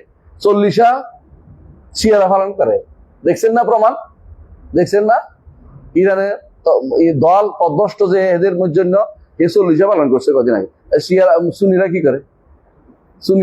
সুন্নি নামে তাসাউফপন্থী, এরা 40 পালন করে। তো বোঝা গেল দুইটা একই জায়গা থেকে আসছে। বুঝে আসছে? দেখবেন যে ওই সুফির মহরমের জন্য কান্নাকাটি করতে করতে শেষ। লাল শিয়া, নীল শিয়া, আসমান, লালে লাল দুনিয়া, এগুলি দিয়ে দুনিয়া ভরা ফেলছে। তারপর এগুলি সবে, এরা কিন্তু মনস্তাত্ত্বিক শিয়াই, কিন্তু এরা জাস্ট শিয়াইজম নাম গ্রহণ করে নাই, কিন্তু মনের দিক থেকে সুফিরা শিয়াবাদে প্রচার করে। কথা বুঝছেন? সুতরাং হাসরের মাঠের যে হবে এটা চিন্তা করলে কেউ কোনোদিন অন্য কারো কাছে কিছু ধর্ণা দেওয়া চিন্তা করবে না। কার কাছে করবে? আল্লাহর কাছে। মুহাম্মদ রাসূলুল্লাহ সাল্লাল্লাহু আলাইহি ওয়াসাল্লাম তার কাছে পর্যন্ত বলছে, কুলি নীলা আমলিকু লাকুম দাররাম ওয়ালা রাশাদা, এ নবী বলে দিন যে আমি তোমাদের জন্য ভালো কিংবা মন্দ করার ক্ষমতা রাখি না। এখন যদি কেউ কবরের কাছে বোঝায় বলে, ইয়া রাসূলুল্লাহ আপনি আল্লাহকে বলে দেন আমার এইটা ওইটা, তাহলে সে ব্যক্তি মুশরিক। কারণ সে রসুলের কাছে চাইছে, মরার পরে রসুল কিছু করতে পারেন না, রসুল মারা গেছেন। এদের নিকট রসুল মরেন নাই, কবরে শুইছে। রসুল মরেন নাই বললে কোরআন অস্বীকার করা হয়, পর্দার আড়াল হয়েছে, এই সমস্ত শব্দ চলবে না। রসুল মারা গেছেন। রসুল মারা না গেলে সাহাবায়ে কেরাম তাকে কবরে দেন নাই, কারণ কবর দিতে হলে মরতে হয়। জীবন্ত মানুষ কবর দেওয়া ইসলামে অনুমোদন করে না। জীবন্ত মানুষ কবর দিলে এর শাস্তি, মহাশাস্তি হওয়া উচিত। বুঝলেন না কথাটা? জীবন্ত মানুষ কবর দিয়ে দিচ্ছে, কথা বুঝেন না আপনি? মানে সেটা বিশাল ব্যাপার। রাসূলুল্লাহ সাল্লাল্লাহু আলাইহি ওয়াসাল্লাম মারা না গেলে কবর দিয়ে দিচ্ছে ওরা, মানে এটা তো আপনি কিভাবে বিশ্বাস করতে পারেন? রসুল মারা গেছেন, তারপর কবর দিয়েছে, কোনো সন্দেহ নেই। এবং আবু বকর বলে দিয়েছেন সেদিন, যে ব্যক্তি মুহাম্মদ সাল্লাল্লাহু আলাইহি ওয়াসাল্লাম ইবাদত করতো সে যেন জানে যে সে মুহাম্মদ মরে গেছে, আর যে ব্যক্তি আল্লাহ ইবাদত করে সে যেন জানে যে আল্লাহ হাইয়ুন লা ইয়ামুত, তিনি এমন চিরঞ্জীব যিনি কোনোদিন মারা যাবেন না। আপনি যখনই দেখবেন এই সমস্ত জিনিস বাড়াবাড়ি করছে, ওদের থেকে বুঝানোর চেষ্টা করবেন, না বুঝলে ওমা আলাইকা আল্লাহ ইয়াযাক্কা, তাকে ছেড়ে যাকে সাধারণ মানুষকে হক কথা বলার চেষ্টা করবেন, ও যদি না শোনে ওইটা নিয়ে থাকুক। বুঝলেন তো? বেদাতীদের নিয়ে বেশি মাতামাতি করবেন না, যত মাতামাতি করবেন, যত মুনাজারা করবেন, তত তারা আশকারা পেয়ে যাবে। কোন বেদাতীদের মুনাজারা করতে নাই, আপনি যে শুনতে চায় তারে শোনাবেন। আল্লাহ আমাদেরকে সেই নীতি জানিয়েছেন মুহাম্মদ রাসূলুল্লাহ সাল্লাল্লাহু আলাইহি ওয়াসাল্লামের মাধ্যমে। আল্লাহ বলছেন, যে আপনার কাছে দৌড়ে আসে তাকে শিক্ষা দেন, যে শিখতে চায় না, যে ইয়া করে উল্টা পথে রওনা হয়েছে, তাকে আপনি শিখাবেন না, নিষেধ করে দিয়েছেন। ওমা আলাইকা আল্লাহ ইয়াযাক্কা, তার আগে যদি না করতে পারেন আপনার কোনো দোষ হবে না, নবীর যদি দোষ না হয় আমারও হবে না। কথা বুঝছেন তো? সুতরাং আপনি সে যদি মোনাজারা করতেছে, বলেন কোনো মোনাজারা নাই, কোরআন সুন্নাহ আছে, মানলে মানো, না মানলে তুমি কোথায় যাবা যাও, তুমি কোন উপত্যকায় তুমি মরবা, আমার কিছু বলার নাই। মৃত্যুর পরে জীবন হক, কথা বুঝে আসছে? মৃত্যুর পর জীবন কিরকম হবে? হ্যাঁ, হাসরের মাঠে একটা জীবন, সেখানে বিভিন্ন রকমের শাস্তি হবে। সেখানে হাসরের মাঠে কিন্তু শাস্তি আছে, জানেন তো? হাসরের মাঠে শাস্তি বুঝেন তো? কবর মানে হিসাব নিকাশের আগে একটা শাস্তি আছে। সেটা কি? কেউ যারা দুনিয়া অহংকারী, এদেরকে পিঁপড়ার মতো ভাই নিচে পিঁপড়ে মারবে, কারো কারো দাঁত বড় হবে কষ্ট পাওয়ার জন্য, বুঝে আসছে? কেউ কেউ ডুবে মরবে, ডুবু ডুবু ডুবু ডুবু করবে ঘামের মধ্যে। হ্যাঁ, কেউ কেউ মানে এদের শাস্তির কথা অনেক আছে, ওখানে উল্লেখ আছে, বহু রকমের শাস্তি হাসর মাঠেই আছে। হাসর মাঠের পরে হিসাব নিকাশের পরে যারা কাফের তাদেরকে সরাসরি জাহান্নামে পাঠিয়ে দেওয়া হবে, যে কোনো কথার দরকার নেই, জাহান্নামে যাও। আল্লাহ তাআলা যে যার ইবাদত করতো তার মতো একটা দিবেন, যেটা পিছনে পিছনে হেঁটে চলে যাও জাহান্নামে। নবীরা না, ইন্নাল্লাযীনা সাবাকাত লাহুম মিনাল হুসনা উলাইকা আনহা মুবাদুন লা ইয়াসমাউনা হাসিসাহা ওয়া হুম ফি মাশতাহাত আনফুসুহুম খালিদুন। যারা যার ইবাদত করতো এরা যদি কোনো ভালো মানুষ হয়ে থাকে ওদেরকে দিবে না, ওদের মতো দিবেন, ওই পিছনে পিছনে জাহান্নামে চলে যাবে। আর বাকি থাকবে শুধু এই উম্মতের মধ্যে যারা ঈমানদার এবং যাদের মুনাফিক, যারা স্পষ্টভাবে কার ইবাদত করে নাই, তাদেরকে আল্লাহ তাআলা আলাদা আলাদা ব্যবস্থাপনা করবেন। এই যে বিশাল যজ্ঞ, কত বছর? 50,000 বছর। ইমানদারের জন্য আল্লাহ এটাকে সহজ করে সময় কমিয়ে দিবেন। ইমানদার বুঝতে পারবে অল্প সময়ের মধ্যে হয়ে গেছে, আসর থেকে মাগরিবের মধ্যে সময়ের মধ্যে আল্লাহ তাআলা তার হিসাবের ব্যবস্থা করে দিবেন। এটা বিশাল ব্যাপার, ইমানদারের জন্য বিশেষ রহমত। এই জন্য রাসূলুল্লাহ সাল্লাল্লাহু আলাইহি ওয়াসাল্লাম বলেছেন, ইমানদারের মধ্যে আবার যারা গরিব আছে তাদের 500 বছর আগে যাবে, আর যারা ধনীরা হিসাব দিতে দিতে একটু দেরি করবে। এই জন্য রাসূল বলছেন যে 500 বছর আশা করি আমার উম্মতের মধ্যে কষ্ট হবে না। এটা কারা? ধনীদের। আর যারা গরিব তারা 500 বছর আগে পারে যাবে। এইটাকে টেনে এনে হ্যাঁ দুনিয়াতে নিয়ে আসছে। কেউ কেউ বলছে 1000 বছর পার হয়ে যাবে, মানে এখন চলে গেছে, আমরা আর 500 বছর পরে আমাদের কিয়ামত হয়ে যাবে। কিয়ামত বানাই বলছে, বুঝছ নাই? মানে 1500 বছর পার হওয়ার পরে সিউতে একবার বই লিখে বলছে বিশাল, যে এই উম্মত 1500 বছর পার হবে না। তো আমার ওস্তাদ বলছে এখন তো 1500 বছর পার হয়ে যাচ্ছে, তাই না? তো যে এই তো দেখতে পাচ্ছি যে কিয়ামত অনুষ্ঠিত হয় নাই। হ্যাঁ, যদি কোন সিউতি জীবিত থাকতো, বেচারার উপর দিয়ে বিপদে রেখে আসছিল, যে কেমনি কইলেন এর বই রেখে ফেললেন। সিউতি রাহমাহুল্লাহ, আল্লাহ ইয়ারহামহু, তিনি অনেক বড় আলেম ছিলেন, কোনো সন্দেহ নাই, কিন্তু ভালো মন্দ সব লিখতেন, যা মনে চাইতো তাই লিখতেন। কিছু মানুষ আছেন অনবরত লেখে, বুড়ো লেখে, শুদ্ধও লেখে। সিউতি রহমতুল্লাহ আলাইহি যে কোনটা তার আর কোনটা তার না, কোনটা তার বিশ্বাস, এটা আসলে মানুষকে পেরেশান করে দেয়। আমার উস্তাদে বলতেন যে হাইয়ারানি সালাসা, 3 জন আমাকে পেরেশান করে দিয়েছে। একজন হচ্ছে ইবনুল জাওজি, একবার দেখবি যে সহিহ হাদিসের দুর্বল বানাইছে, আরেকবার বানোয়াট হাদিসের দিয়ে ওয়াজ করে ফেলছে। হ্যাঁ, মানে বিশাল মওদুআতের মধ্যে যেটা আছে না, ওইটার মধ্যে দেখবি যে একেবারে বুখারী মুসলিম হাদিস দিয়ে একটা নিয়ে আসছে, দড়ি বানাই ফেলছে। আবার দেখবি যে কিতাবুল ওয়াজ যেটা আছে, ওয়াজ কুসাসুল মুদাক্কিরিন, এবং এগুলির মধ্যে একেবারে বানোয়াট হাদিস নিয়ে চলে আসছে। মানে এই হুঁশ নাই, মানে কি করতেছে এগুলি। এই জন্য অনেকে বলে যে কখন যে লেখছে সিদ্ধান্ত বোঝা যায় না। এগুলির ব্যাপারে আমাদেরকে ওনার বক্তব্য দেখেই নিতে হবে না, দেখতে হবে যে কোনটা শুদ্ধ কোনটা অশুদ্ধ, সেইভাবে নিতে হবে। তো সৈয়দ রহমতুল্লাহ আলাইহির রিসালা আছে, যেমন আবু আইল মুস্তাফা, পিতা রাসূলুল্লাহর পিতা মাতা জান্নাতে যাবে কিনা, এটা নিয়ে তিনি খুব কষ্ট করছে। 6-7টা রিসালা লিখে বলছে, কত কষ্ট করে, 3-4 পৃষ্ঠা করে রিসালা। এগুলি সবগুলি আছে আল হাওয়ি ফিল ফাতাওয়ি, সিয়ুতির, এটার মধ্যে আছে। কিন্তু এগুলি কোনো কাজে লাগে না, কারণ সবই হচ্ছে নিজে কতক্ষণ ধরে এনতে আনছে নিজে অমুকে বলছে তমুকে বলছে, এগুলো বলছে, কোনো সহি হাদিস আনতে পারে না, শুধুমাত্র আবেগ দিয়ে খেলা বলছে, আবেগ দিয়ে শরীয়ত চলে না। মোল্লা আলী কায়ের রহমতুল্লাহ আলাই বলছেন যে রসুলের পিতা মাতা লেখছেন একবার, পিতা মাতা ইসলামের উপর মারা যায় নাই, কুফুরের উপর মারা গেছে, বইয়ের রেসালা লিখছে একটা, কিন্তু ওনার নামে আরেকটা রেসালা দেখা যায় যে তিনি বলছে না ইসলাম মরে গেছে। এটা তো আবেগটাই তো মানুষ বেশ এই জায়গাতে আবেগের তাড়না। আমরা এটা নিয়ে বাড়াবাড়ি করতে চাই না কোনোদিনই, কারণ আমরা এর দরকার ছিল না, কিন্তু হাদিস থাকার কারণে আমাদেরকে বলতে হচ্ছে, কারণ নইলে কেতমান এলম হবে, এলমকে গোপন করার বৈধতা নেই আমাদের কাছে। বলতে হবে যে রসুলের বাপও কি পায় না, হেদায়ত পায় নাই, যেমন হেদায়তে অর্থাৎ হেদায়তের ভূত ছিল না, তাদের হেদায়ত রসুল তো ছিল না, কিন্তু তাদের দায়িত্ব ছিল কি ইব্রাহিম আলাইহিসসালাম ইসমাইলের নীতি অনুসারে হানিফ অনুসারে হওয়া। হানিফ থাকেন নাই বলেই আল্লাহ তাআলা তাদেরকে জান্নাতের সুসংবাদ দেন নাই, বরং তাদেরকে নিষেধ করেছেন, রাসূলুল্লাহ সাল্লাল্লাহু আলাইহি ওয়াসাল্লামকে নিষেধ করেছেন যে তার মায়ের জন্য যেন দোয়া না করে, মায়ের জন্য যেন ক্ষমা প্রার্থনা না করে। সুতরাং বোঝা গেল এর বাইরে আমরা দোয়া করতে পারবো। তাদের কুফরিতে মারা গেছে, জানা যাবে যে কুফরিতে মারা গেছে, শিওর কাফের হয়ে মারা গেছে, তার জন্য কোনো দোয়া করা যাবে না। আর যার ব্যাপারে জানা যাবে যে জানা যাবে না সে কি অবস্থা মারা গেছে, তার জন্য আমভাবে দোয়া করা যাবে। বুঝে আসছে কথাটা? আমভাবে নির্ধারণ করেন, আল্লাহ যদি ইমানের উপর থাকে আল্লাহ তাকে ক্ষমা করে দিও, এইটা বলা যাবে।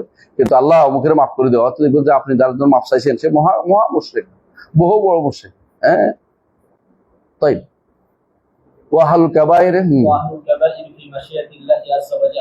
তাই যেটা বলছিলাম, বাসু বাদাল মত, বাসু বাদাল মত একটা বিশাল জীবন, মৃত্যুর পর জীবনটা, এটা শুরু হচ্ছে হাসরের মাঠ থেকে, এরপরে এটার কোনো শেষ নাই, জান্নাত বা জাহান্নাম, এরপরে মৃত্যুর পরে এই জীবনের আমরা ইমান আনি। হ্যাঁ, ওয়াহুল কাবায়ের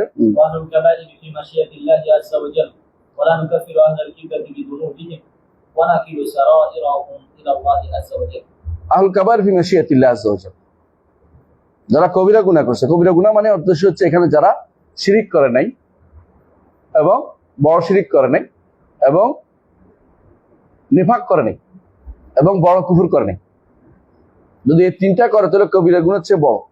যেমন আকবরুল কাবায়ের আশরাক বিল্লাহ বলি না, শুধু কাবায়ের বলতে কেউ যেন খুশি না হয় যে তো কবিরা গুনাহ তো সবাই করছে, এটা না, মানে এটা শিরকের নিচে। আল্লাহ কোরআনে বলেছে কি ইন্নাল্লাহা লা ইয়াগফিরু ইউশরাকা বিহি ওয়া ইয়াগফিরু মা দুনা যালিকা লিমান ইয়াশা, তাই না? দুইবার বলছে এই কথাটা, হ্যাঁ দুইবার বলছে না, সূরা নিসার 48 এবং 116 নম্বর আয়াত, দুই আয়াত বলছে ইন্নাল্লাহা লা ইয়াগফিরু ইউশরাকা বিহি ওয়া ইয়াগফিরু মা দুনা যালিকা লিমান ইয়াশা।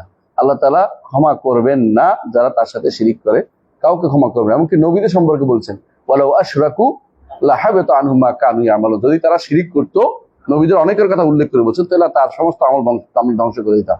সুতরাং বোঝা গেল যে আহুল কাবায়ের বলতে এখানে কাদের বোঝানো হয়েছে, মা দুনা শিরকি ওয়াল কুফরি ওয়ান নিফাক, এর নিচে যেগুলি আছে, অর্থাৎ কুফরে আসগর অথবা নিফাক আসগর অথবা কাবায়ের মাআসি, এগুলির ব্যাপারে বলা হয়েছে ফি মাশিয়াতিল্লাহ আযজা ওয়া জাল্লা, আল্লাহ ইচ্ছার উপর থাকবে। আল্লাহ ইচ্ছা করলে তাকে ক্ষমা করে দিয়ে জান্নাত দিবেন, ইচ্ছা করলে তাকে শাস্তি দিবেন, তারপর জান্নাত দিবেন। বুঝে আসছে তো? সুতরাং দুইটার একটা, হয় ইচ্ছা জান্নাতি ইচ্ছা দিয়ে দিবেন, মাফ করে দিয়ে কোনো কারণে, কারণটা কি আগ্রহ ছিল, কারণটা কি ভালো কাজ করছে দুনিয়াতে, কারণটা কোনো কাজ থাকবে। যেমন ভালো কাজের মশলা আপনার মনে আছে, এক ব্যক্তি দুনিয়ার সব গুনাহ করেছে, হাসর মাঠে আল্লাহ জিজ্ঞাসা করবেন কি করেছে, কিছু করিনি, মানে ভালো কোনো কাজ করিনি, তবে আমি মানুষের কি দিতাম, দিন দিতাম, দিতে না পারলে হয় ছেড়ে দিতাম, নয় সময় বাড়াই দিতাম। আল্লাহ তো যেটা তো আমার কাজ করেছি, মানে যেটা আমি বান্দাদের প্রতি ইহসান করেছো, আমি তোমাকে ক্ষমা করে দিলাম, এটা তো ক্ষমা হয়ে যাবে, অথচ গুনাহ আছে। তাহলে কখনো বিশেষ কোনো কাজের কারণে তার হিকমতের তাকাদা অনুযায়ী, যেমন সবসময় বলতে হবে এটা তার হিকমতের তাকাদা অনুযায়ী, হিকমতের চাহিদা অনুযায়ী, আল্লাহ হিকমতের যেটা বলে আশায়দা বলে কোনো হিকমত বাদে, এটা হচ্ছে আশায়দের বিভ্রান্তি। আর আমরা বলি আল্লাহর হিকমতের চাহিদা অনুসারে আল্লাহ এটা করবেন, কাকে কোন কারণে দুনিয়াতে আল্লাহ তাকে কোনো একটা ভালো কাজ করার সুযোগ দিচ্ছেন, এইটা দেখাই আল্লাহ তাকে কি করবেন, মাফ করে দেবেন। যেমন যে ব্যক্তি এই অনেক বড় 99টা গুনার ভালাম আর একটা আয়াত, একটা কার্ড মাত্র, এটা দিয়ে আল্লাহ যে পার করছেন, এটা আল্লাহর রহমত। সেই ব্যক্তি তো এটা আনতে পারতো না, আল্লাহ তাকে এটা দেখে এটার মধ্যে তার কি ছিল, এক সময় তার একটা কি ছিল, খালেস নিয়তে আল্লাহর ব্যাপারে তার কোনো সামান্যতম কোনো সন্দেহ আসে নাই।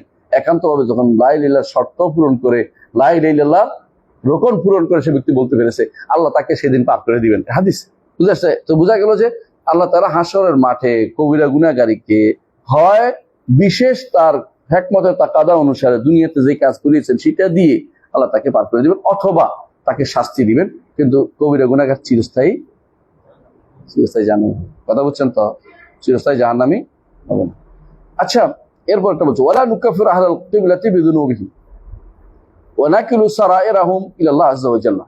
আহলাল কিবলাকে তাকফির করা, এই মাসালাটাতে বহু মানুষ বিভ্রান্ত, এটা আমাকে জানতে হবে। সেটা কি? একটা হচ্ছে তাকফির করা, একটা হচ্ছে কাফের হওয়া। এটা আপনাদের মনে রাখতে হবে। আমি কাউকে কাফের বলি নাই তাই বলে কি কাফের হবে না?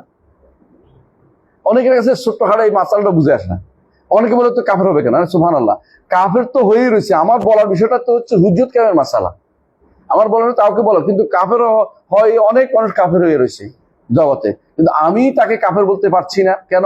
কারণ তাকে যদি আমি নির্ধারণ করি কাফের বলি, তাহলে আমার কি লাগবে? প্রমাণ লাগবে। এবং কারণ কি? যদি আমি বলতে, সে বলছে হয়তো বলতে পারে যে এটা তাবিল, অথবা বলতে পারে তাকলিদ, অথবা এটা বলে আমার জোর করা হয়েছে, হ্যাঁ, অথবা বলতে পারে আমার মুখ্যতা আছে, অথবা বলতে আমার ভুল করে করছে, অথবা বলতে আমি অপারক ছিলাম। এগুলি তার কথা মুখ দিয়ে বের হোক যে আমার অপারক ছিলাম। কিন্তু আপনি একজন মানুষ পুরো কাফের হয়ে গেছে, তারপরে বলেন যে না না ওরে কাফের বলা যাবে না, এটা ঠিক নয়। যারাই ধরেন যারাই আল্লাহ ছাড়া কারোর জন্য টাকা দিবে সে ব্যক্তি কাফের, এটা বলতে কোনো হুজ্জত প্রমাণ করা লাগবে না, এটা কাফের। এটা যদি কেউ বলে যে না এটা বলবো না, এটা তাকে তো আমরা কাফের বলে ফেলছি, তাহলে বুঝবেন আপনি মুরজিয়া। আপনি কি বুঝছেন তো? মানে কাউকে কাফের হওয়ার জন্য, নিজে নিজে কাফের হওয়ার জন্য আমাদের হুজ্জত কায়েম করার কোনো দরকার নেই, কারণ হয়ে গেছে। কারণ এখন যদি অনেক সময় আছে যেখানে তার জাহালত, মূর্খ, মানে না জানাটা তার জন্য ওজন হবে, আবার কোথাও কোথাও ওজন হয় না। এই জন্য শাইখ ইবনে তাইমিয়া রাহমাতুল্লাহ আলাইহি জন্য বলতেন যে নাশাফিল বাদিয়া, এমন জায়গায় বড় হয়েছে যেখানে সে ঈমানের আলো পায়নি, অথবা এমন জায়গায় বড় হয়েছে যেমন কোনো দ্বীপে, অথবা কোনো এক্সকিমোদের দেশে, অথবা এমন জায়গায় যেখানে দিন আলো পায়নি, সেখানে তার জন্য জাহালতের সুযোগ আছে, মূর্খতা না জানার সুযোগ আছে। কিন্তু যারা আমরা ঈমান এতদিন ধরে পড়াচ্ছি, কোরআন হাদিসে বলছি, সার্চ দিলেও বলবে, এমনকি তথাকথিত আপনার এআইও পর্যন্ত আপনাকে বলবে যে এটা শিরকির বিষয়, এখানে ছাড় দিবে না। সেখানে আপনি বলবেন যে আমার তো জানা ছিল না, তো আপনি কতদিন না জানা থাকবেন? এটা গ্রহণযোগ্য হবে না। কথা বুঝেন না? এই জাতীয় ওজোর দিলে ওজোর গ্রহণযোগ্য হবে না। এখন ওজোর গ্রহণযোগ্য হবে না, এটা হচ্ছে শাসকের জন্য অথবা মুফতির জন্য, তার কাছে ওজোর গ্রহণযোগ্য হবে না। কথা বুঝছেন তো? এটা কেন? তিনি এটা দিয়ে বিচারের ব্যবস্থা করবেন, অথবা তাকে হুজ্জত কায়েমের ব্যবস্থা করবেন, অথবা তার এটা বলবেন। কিন্তু ব্যক্তি কাফের হওয়ার জন্য এগুলি লাগে না। যে ব্যক্তি কুফরি করবে সে কাফের, বুঝছেন? হ্যাঁ, অনেকে বলতে পারেন যে তাদেরকে যে যারা দুই নবীর মাঝখানে সময় আসে ফাতরা, আহলুল ফাতরা, তাদেরকে আমরা তাকফির করি না কেন? এই কারণে যে তাদের উপর হুজ্জত কায়েম করে। কথাটা এরকম না। আল্লাহ সেখানে কি পাঠান নাই? রাসূল পাঠান নাই। তাতে করে মা জাআনামি বাশীরুম ওয়া নাযীর, এটা বলে নাই। তাদের কাছে কোনো ঈমানের কোনো আলো আসে নাই। তো তাদের কাছে ঈমানের আলো থাকতো, আল্লাহর বাণী থাকতো, রাসূলের হাদিস থাকতো, এরপরে শিরিক করতো, এদের কিন্তু ওজন নাই। এদের জন্য আমি বলবো না যে এরা তো আমরা তাকফির করার জন্য, না এরা কাফের হয়ে রয়েছে, আমি হয়তো তাকফির করার জন্য কি লাগবে? আমার জন্য ইয়া লাগবে। এই জন্য অনেকেই কাফের হয়ে গেলে কাফের বলতে হবে, আমাদেরকে যারা এই কাজ করবে তারা কাফের বলতে হবে, নয়তো আমরা কোনোদিনই কাফের বলতে পারবো না। হ্যাঁ, নির্ধারণ করে বলতে গেলে কোনো ব্যক্তিকে, তখন আমি যদি বলতে যাই তখন কি লাগবে? শর্ত এবং বাধা দূর করতে হবে। শর্ত কয়টা? 2টা। বাধা কয়টা? 6টা। শর্ত কয়টা? 2টা। মনে আসতো কি কি? একামতুল হুজ্জাহ, আর হলো ইজালাতুশ শুবহা। আর শর্ত বাধা কয়টা? 6টা। কি কি? জাহাল, খাতা। জাহাল মানে না জানা, না জানা আবার সব জায়গায় না, খাতা সব জায়গায় না, বুঝে আসছে? আরেকটা কি? জোর পুরো করা। জোরও সব জোর গ্রহণযোগ্য হবে না, সব জোর গ্রহণযোগ্য হবে না। কথা বুঝছেন? আরেকটা কি? অপারগতা। এটা কি? অপারগতা, তাই না? আরেকটা হলো তাউইল, একটা তাকলিদ, যে মানুষের তাবিল করে চলতেছে, মনে করছে এটা না, তাকলিদ করছে, সে বাবার এভাবে পাইছে এভাবে চলতেছে, তারা কেউ বলে নাই এরকম। কিন্তু কখনো কখনো তার কোনো দলিল, কোনো প্রমাণ লাগবে না কাফের হয়ে যাওয়ার জন্য। আমরা কাফের বলার জন্য তাকে এটা লাগবে। কথা বুঝছেন? এটা স্পষ্ট বুঝতে হবে, না এটা না বুঝলে বিপদ আছে। যে কাউকে কাফের বলার জন্য আমার কি লাগবে? তাকফির করার জন্য, ওলা নুকাফের। কিন্তু কেউ কাফের হওয়ার জন্য আমার আমার দিকে তাকিয়ে থাকা লাগবে না, কারণ ব্যক্তির আমল ব্যক্তির জন্য কি আখিরাতের বাঁচা বা মরার কারণ, মানে নাজাত পাওয়া অথবা ধ্বংস হওয়ার কারণ। আমার সাথে সংশ্লিষ্ট হলো আমি যদি কোনো এই পর্যায়ে থাকি তাকে হুজ্জত কায়েম করবো। যেমন আমি যদি কোনো যদি রাষ্ট্রপ্রধান অথবা যদি রাষ্ট্রপ্রধান হওয়ার ইচ্ছা নাই, বলতেছি বোঝানোর জন্য, অথবা যদি ইয়া হই কোন এই রাষ্ট্র প্রধান বিচারপতি অথবা বিচার কোন দায়িত্ব থাকে, অথবা যদি কোনো সে মুফতি হয়, তখন তার জন্য দায়িত্বের ভিতরে পড়ে। কিন্তু এর বাইরেও মানুষ কি হয়ে যায়, কাফের হয়ে যায়। কথা বুঝছেন? নইলে তো মানুষ অনেক শিরিক করবো, কাফের হবে না। এই যে যারা দেখেন, যারা আল্লাহ কি বলছে যে এই যে ঠাট্টা করে না, হ্যাঁ ঠাট্টা করে না, ঠাট্টা করলে কি হয়, কাফের হয়ে যায় না? কাফের হয়ে যায় না? এখন কি হুজ্জত কায়েম করবেন যে কাফের দাঁড়িয়ে থাকবে না? এই জন্য আল্লাহ তাআলা কোরআনে কি বলছে, লা তা'তাযিরু কাদ কাফারতুম বা'দা ঈমানিকুম। ওজোর বেশ করার দরকার নেই, কাফের হয়ে গেছে। কারণ নবী ছিল, হ্যাঁ ওদেরকে জেনে নিতে পারতে। তুমি জেনে না জানার কারণে তুমি এখন বলবো যে আমরা তো ঠাট্টা মস্কারি করতে না। ওলা ইনসাআলতুম লা ইয়াকুলুনা ইন্নামা কুননা নাখুযু ওয়া নালআব কুল আবিল্লাহি ওয়া আয়াতিহি ওয়া রাসূলিহি কুনতুম তাস্তাহজিউন লা তা'তাযিরু কাদ কাফারতুম বা'দা ঈমানিকুম ইন না'ফু আন তা'iফাতিন মিনকুম নু'আযযিব তা'iফাতান বিআন্নাহুম কানু মুজরিমিন। যারা তওবা করবে চাইবে তাদেরকে ক্ষমা করবে, আর যারা তওবা চাইবে না মন থেকে তাদেরকে আল্লাহ তাআলা মুজরিম হিসেবে তাদেরকে শাস্তি দিবে। মুজরিম এটা কুফরি কাফের হিসেবে শাস্তি দিবে। কিন্তু আমরা তাকফীর করতে হলে কি লাগবে?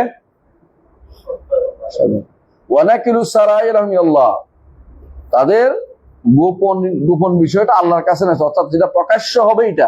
কিন্তু কোনো মানুষের গোপনে কাফের হয়ে গেছে এটা বলার আমার সুযোগ নাই। নির্ধারণ করে কাউকে আল্লাহর উপর সুপর্দ করবো, তার গোপন জিনিসটা আল্লাহর উপর, গোপনে কাফের হয়েছে এটা বলার দরকার নেই যতক্ষণ প্রকাশ্যে আমাদের কাছে না আসবে। গোপনে কি করছে আমরা জানি না। মানুষকে প্রকাশ্যের উপর আমল করতে হবে। মানুষ প্রকাশ্যে সে ব্যক্তি কাফের কুফরি করা আমরা ভালো। যখন এই জন্য যে ব্যক্তি প্রকাশ্যে কোনো ব্যক্তি যদি দেখবেন কোন মসজিদে ইমামতি করতেছে, ইমানদার, আপনার নামাজ হয়ে যাবে। তোমার যদি প্রমাণিত হয় সেটা আসলে ইমানদার না, ইহুদিদের দ্বারা ছিল। অথবা এই যে ইয়ামানে কিছু লোক কি করছে, কিছুদিন আগে এক লোকে ব্রিটেনের ইয়া হিসেবে গেছে, সর হিসেবে গেছে, যাইয়া একেবারে টাই রাইখা একেবারে কোরআন হাদিসে পড়ে টড়ে বলে ওয়াজ করে বিশাল ওয়াজ চাচ্ছে। হ্যাঁ, ওখানে বিয়ে শাদিও করছে, সন্ততি হয়েছে। এরপরে একদিন তারা পাওয়া যাচ্ছে না। এরপর সে দেখা যায় লন্ডনে বলতেছে আমি তো ওখানে আসলে মুসলিম হিসেবে যাইনি, আমি গেছি তথ্য সংগ্রহের জন্য। দুঃখ পাচ্ছেন। 71-এ বেনুবাবু আমাদের বাড়িতে থাকতো, মাঝে মধ্যে আসতে যেত। আমার বড় ভাই তিনি রাজনীতি করতেন, তো উনি খাওয়াই। একদিন বেনুবাবু আসছে, বেনুবাবু অনেকদিন পরে আসছে। বড় ভাই বলছে আপনি কোথায় ছিলেন পুরো এই 6-9 মাস কোথায় ছিলেন? ওই যে ইমামতি করছি।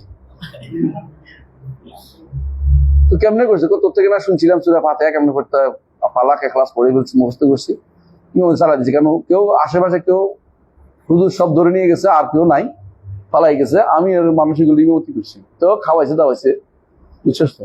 তো বিধান কি? নামাজ ওদের হয়ে যাবে, যাদের পড়ছে এর পিছনে নামাজ হয়ে যাবে, কিন্তু ও তো শয়তান।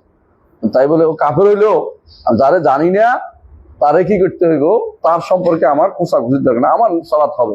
রাসূলুল্লাহ সাল্লাল্লাহু আলাইহি ওয়াসাল্লাম হাদিসে বলেছেন, যা তোমাদের জন্য পড়বে এটা তোমাদের এবং তার তার জন্য পড়বে, যা তোমরা পড়বে এটা তোমাদের। অর্থাৎ এই নয় যে তার শুদ্ধ হলে আমারটা অশুদ্ধ হয়ে যাবে, যে হানাফি মাযহাবের মত, এটা শুদ্ধ না। বরং তার শুদ্ধ না হলেও তার যদি কোনো সমস্যা থাকে আমার সালাত হয়ে যাবে। তবে যদি কোনো জানা যায় যে শিরিক করছে, কুফরি করছে, অথবা সেইটা বিশ্বাস করে যেগুলি আল্লাহ সর্বত্র বিরাজমান, যেহেতু বিশ্বাস করে আল্লাহ তার আশুর উপর নয় বিশ্বাস, তার পিছনে নামাজ হবে, কারণ সেটা খুব সরাসরি কুফরি করতেছে। এটা প্রকাশ্য, এখানে অপ্রকাশ্য কোনো কিছু নাই। অথবা দেখছেন কবর সিজদা দিয়ে বসে রয়েছে, অথবা দেখেন যে নেতারা এটা করে। এখন নেতা দেখেন না, এক নেতারা দেখছি আরেক নেতার কবর সিজদা দিয়ে ফেলছে, কবর জিয়ারতে গেছে, যাই সিজদা দিয়ে ফেলছে। আল্লাহ, মানুষ কোথায়, ইমান কোথায়? আউযুবিল্লাহ। দুনিয়াটাকে সে সবকিছু মনে করছে। মরার পরে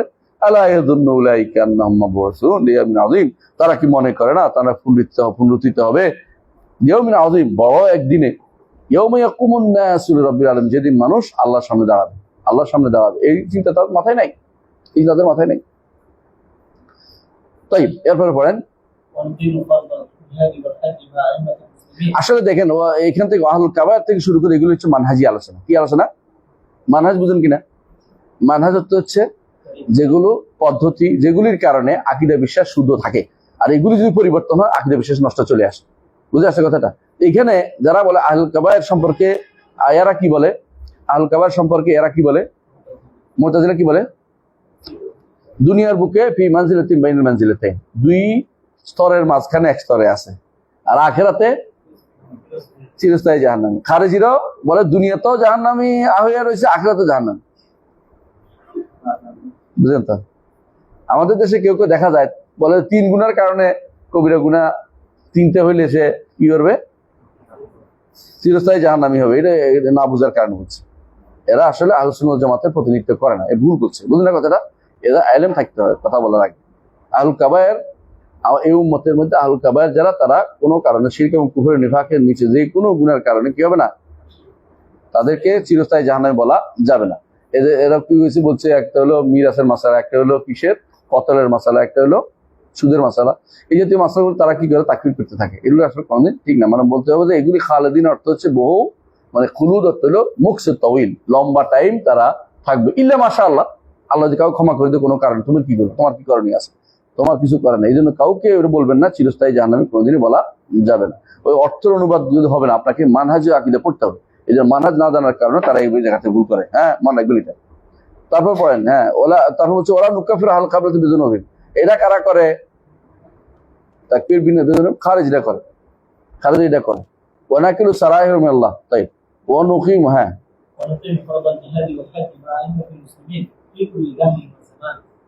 প্রত্যেক যুগে মুসলিম শাসকদের সাথে জিহাদ এবং হজের মাসআলাটা আমরা সাব্যস্ত করি। এখন প্রশ্ন হচ্ছে, হজের মাসআলার সাথে শাসকের কি সম্পর্ক? বিশাল সম্পর্ক।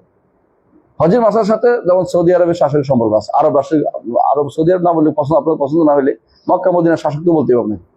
মক্কা মদিনার শাসকের সম্পর্ক রয়েছে, কারণ কোন দিন হজ হবে, কোন দিন ঈদ উল ফিতর হবে, কোন দিন রমজান শুরু হবে, রাসূলুল্লাহ সাল্লাল্লাহু আলাইহি ওয়াসাল্লাম বলে দিয়েছেন। কি বলেছেন? ফিতরুকুম ইয়াউমা ইফতারুন নাস, হ্যাঁ, আদহাকুম ইয়াউমা ইয়াদাহুন। আরেকটা হলো ওয়া, আরেকটা আছে, হ্যাঁ, ওইটা ভুলে গেছি। তো এগুলি হচ্ছে যে কোন দিন রোজা ভাঙবে, কোন দিন রোজা ধরবে, এগুলি কিন্তু শাসকের সাথে হইতে হয়। ঠিক নিয়ন্ত্রণের জায়গাটাও শাসক থাকতে হয়। শাসক না থাকলে মক্কাতে মারামারি হানা দুনিয়া শেষ হয়ে যাবে। যদি কেউ যারা বলে যে এখন যারা বলে বিশেষ করে অপরিপক্ক দিন, রাজনীতি করতে আছে, ইসলামের রাজনীতি নাম দিচ্ছে অপরিপক্ক দিন নিয়ে, ওদের মতে মক্কা মদিনা যদি কোনো রাখতো, ইরানের হাতে দিয়ে দিত, এই আশায় বসে আছে তার। তাহলে মনে করতেন নাসাল্লাহ সালাম আল্লাহ আফিয়া, মানে ছোট ছোট বাচ্চা দিয়ে দেখতে রাস্তার মধ্যে বাচ্চাগুলি পাওয়া যাচ্ছে, বুঝলেন তো, মোতাবিয়া করে বলা লাগতো, ওখানে যাইয়া অপকর্ম করতো, এটার নাম দিত হজ। কারণ এটা সবের আশা করে করতাম, সবের আশা করে করে, বুঝলেন না? যে জিনিস সবের আশা করে আপনি তো বন্ধ করতে হবে, আপনার কাছে খারাপ লাগবে, ওদের কাছে সবের কাছে। মক্কা মধ্যে অপকর্ম আপনাকে সুন্নিদের হজ করতে দিত না। এর আগে তারা সুন্নিদের মাইরা কি করছে, হাজর আসাদ ভাঙিয়ে নিয়ে গেছে, সুন্নিদের কথা ঢুকেছে, জমজমের কুকুর ভিতরে ঢুকে বন্ধ করে দিছে। জমজমের কুকুর বহুদিন বন্ধ ছিল। আবু সাইদ আল জান্নাবি এবং তার ছেলে এরা কি করছে, মক্কা কাবা ধ্বংস করছে, কাবার এটা ভাঙছে, ওইটা ভাঙছে, এবং কি এটা চলে গেছে, হাজর আসাদ চলে গেছে। আজও কয়েকটা টুকরা মাত্র আছে, আর কেউ কিছু দেয়নি, বাকি নিয়ে এখনো কোথায় লুকিয়ে রাখছে ওরা, মানে এত সপুরা হাজর আসাদ ভাঙিয়ে নিয়ে গেছে। তো এই জাতির উপরে আপনি দিয়ে রাখতেছেন, কথা বুঝেন নাই? অবশ্যই শাসক লাগবে। এই জন্য বলছে হজের বিষয়টাও। আর জিহাদ, তো জিহাদের জন্য শাসকের পিছনে জিহাদ করতে হয়, নিজে নিজে জিহাদ করা, নিজে নিজে কাফেরদের বিরুদ্ধে যুদ্ধ করা যায় না। নাহলে কেন যে কোনো যুদ্ধের শেষে ব্যাক লাগে। এই যে আমাদের এই যুদ্ধ এখন হয়েছে, গাছ জাতির যুদ্ধ হয়েছে, অসম কাজ হচ্ছে, অসম কাজ হচ্ছে। এই যুদ্ধের কারণ দিয়ে আমরা ক্ষতি ছাড়া কিছু আমরা পাইনি। এখানে যে কোনো মূল্যে সবর করা উচিত ছিল, কিন্তু এটা তাদের অন্তরের ভিতরে বুঝে না, মানে মানহাজ বুঝে না। এরা শুধুমাত্র বলবে যে আপনার মতো এরকম হইলে হইতো, এরা জেহাদ করছে, এরা এই করছে, আপনি এদের বিরুদ্ধে কিছু বলেন না। আমি কারো নির্ধারণ করে কিছু বলি না, কিন্তু কাজটা সুন্দর হয় না কেমন যদি মানুষ বলবে। এরকম বহু মানুষ আছে যারা এরকম আগুন লাগিয়ে দিয়ে এরপর ঠান্ডা হইতে চায়। আমি যদি এখন ভারতের বিরুদ্ধে আগুন লাগিয়ে দিয়ে বসে থাকি, কি জন্য? হ্যাঁ, যে আমাদের ফেলা নেড়ে মারছে কেন ধরেন, তাহলে কি হবে? কতদিন যুদ্ধ করবেন?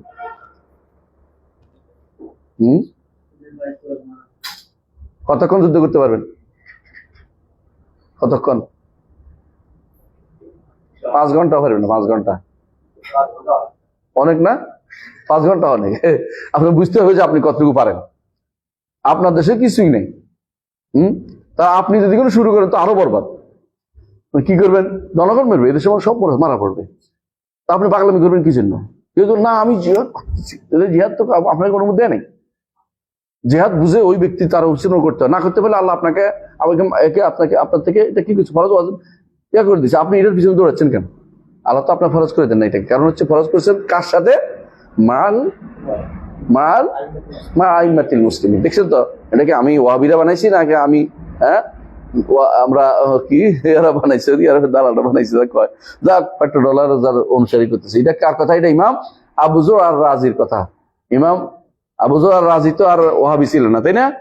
তো বুঝতে হবে এটা যে নকিম ফরদাল জিহাদ ওয়াল হজ, জিহাদ এবং হজ আইমাতিল মুসলিমিনদের নির্দেশনা অনুসারে হবে। ফি কুল্লি দাহরিন ওয়া জামান, প্রত্যেক যুগে প্রত্যেক কালে। তাদের এই কথার বাইরে যাওয়া যাবে না। এই জন্য বুঝতে হবে কখন কি জিহাদ। এটা হলো জিহাদ মাল কুফার, কথা বুঝছেন? তবে এর অর্থ এর নিচে জিহাদ গুলি প্রত্যেকে তার অবস্থা অনুসারে করবে। অবস্থা বুঝছেন? সেটা কি? জিহাদের কয়টা স্তর? প্রথমে নফসের জন্য কয়টা? 4টা। সূরা আসর, ইল্লাল্লাযিনা আমানু ওয়া আমিলুস সালিহাত ওয়া তাওয়াসাউ বিল হক ওয়া তাওয়াসাউ বিস সবর। শয়তানের বিরুদ্ধে কয়টা? 2টা। জিহাদ মা শাহওয়াত, জিহাদ মা শুবহাত। জিহাদ দিদা শাহওয়াত, জিহাদ দিদা শুবহাত। আর অন্যায়কারীর বিরুদ্ধে 3টা। কি কি? মান রা মিনকুম মুনকারান ফালিয়ুগাইর বিয়াদিহি ফাইন লাম ইয়াস্তাতি' ফাবিলিসানি ফাইন বিকলবি ওয়াযালিকা আদআফুল ঈমান, ওয়াযালিকা আদআফুল ঈমান। তাহলে বোঝা গেল যে জিহাদের স্তরগুলি জানলে আপনি বুঝবেন যে আমাদের অনেক স্তর বাকি। শুধু একটার জন্য ব্যস্ত হয়ে লাভ হবে না। সেটা কি? তারা ব্যস্ত হয়ে পড়ছে কোনটা নিয়ে? যেটা তার উপরে এখনো ফরজ হয় নাই। যখন সরকার চাইবে, রাষ্ট্র চাইবে যে আমাকে যুদ্ধ করবো, সহযোগিতা করো, তখন যে আর যতটুকু ক্ষমতা আছে তাকে সহযোগিতা ফরজ হয়ে যাবে। এটা হলো বলার উদ্দেশ্য, বুঝলেন তো? ততক্ষণ পর্যন্ত তিনি চাইবেন না, তখন পর্যন্ত আপনার উপরে এই জিহাদ ফরজ হয় নাই। নিচের দিকে সবগুলি করতে হবে, নিচের দিকে সবগুলি করতে হবে। এই বিষয়টা কোথায় পাবেন? ইবনুল কাইয়িম রাহমাতুল্লাহ কিতাব আছে একটা, জাদুল মাআদ 3য় খণ্ডের শুরুতে পাবেন। কিতাবুল জিহাদের শুরুতে বিস্তারিত আলোচনা করছেন, দলিল ভিত্তিক আলোচনা করবেন। হ্যাঁ পড়েন।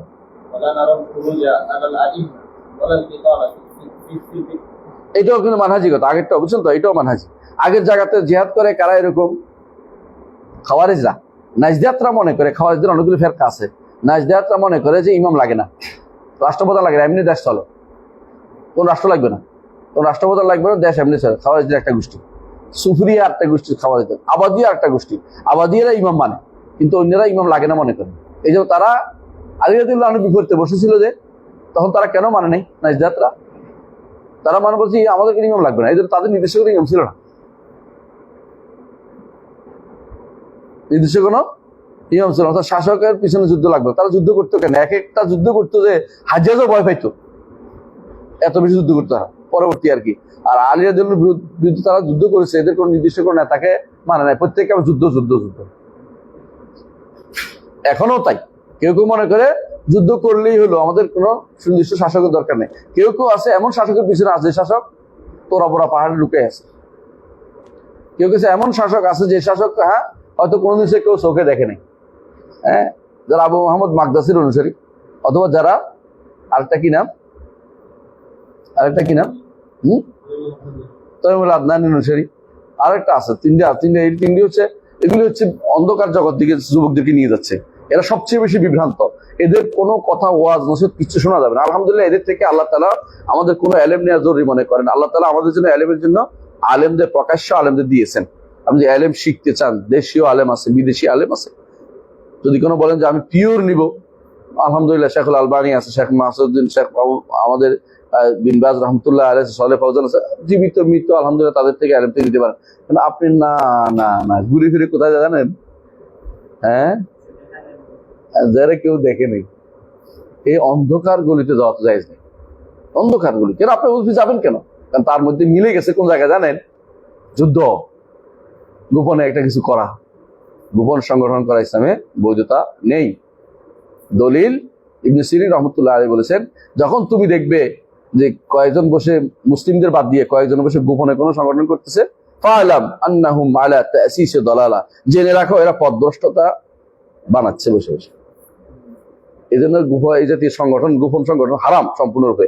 কোনো ব্যক্তি করলে, যে ব্যক্তি করুক, বাংলাদেশের অমুক অমুক নাম ধরে বলতে চাচ্ছি না, আপনারা জানেন এগুলো সবগুলো হচ্ছে পথভ্রষ্ট, বুঝলেন? এগুলি আহলে সুন্নাত ওয়াল জামাতের মানহাজের বাইরে। এই আমার কথা নয়, এটা হচ্ছে এই এদের কথা, এই ইমামদের কথা, আমরা আবু যুরআর কথা।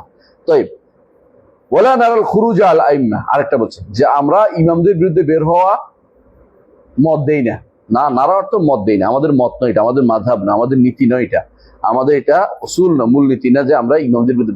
শর্ত হচ্ছে ইমাম কারা। ইমাম কারা? ইমাম কারা? থাক, ইমাম কারা?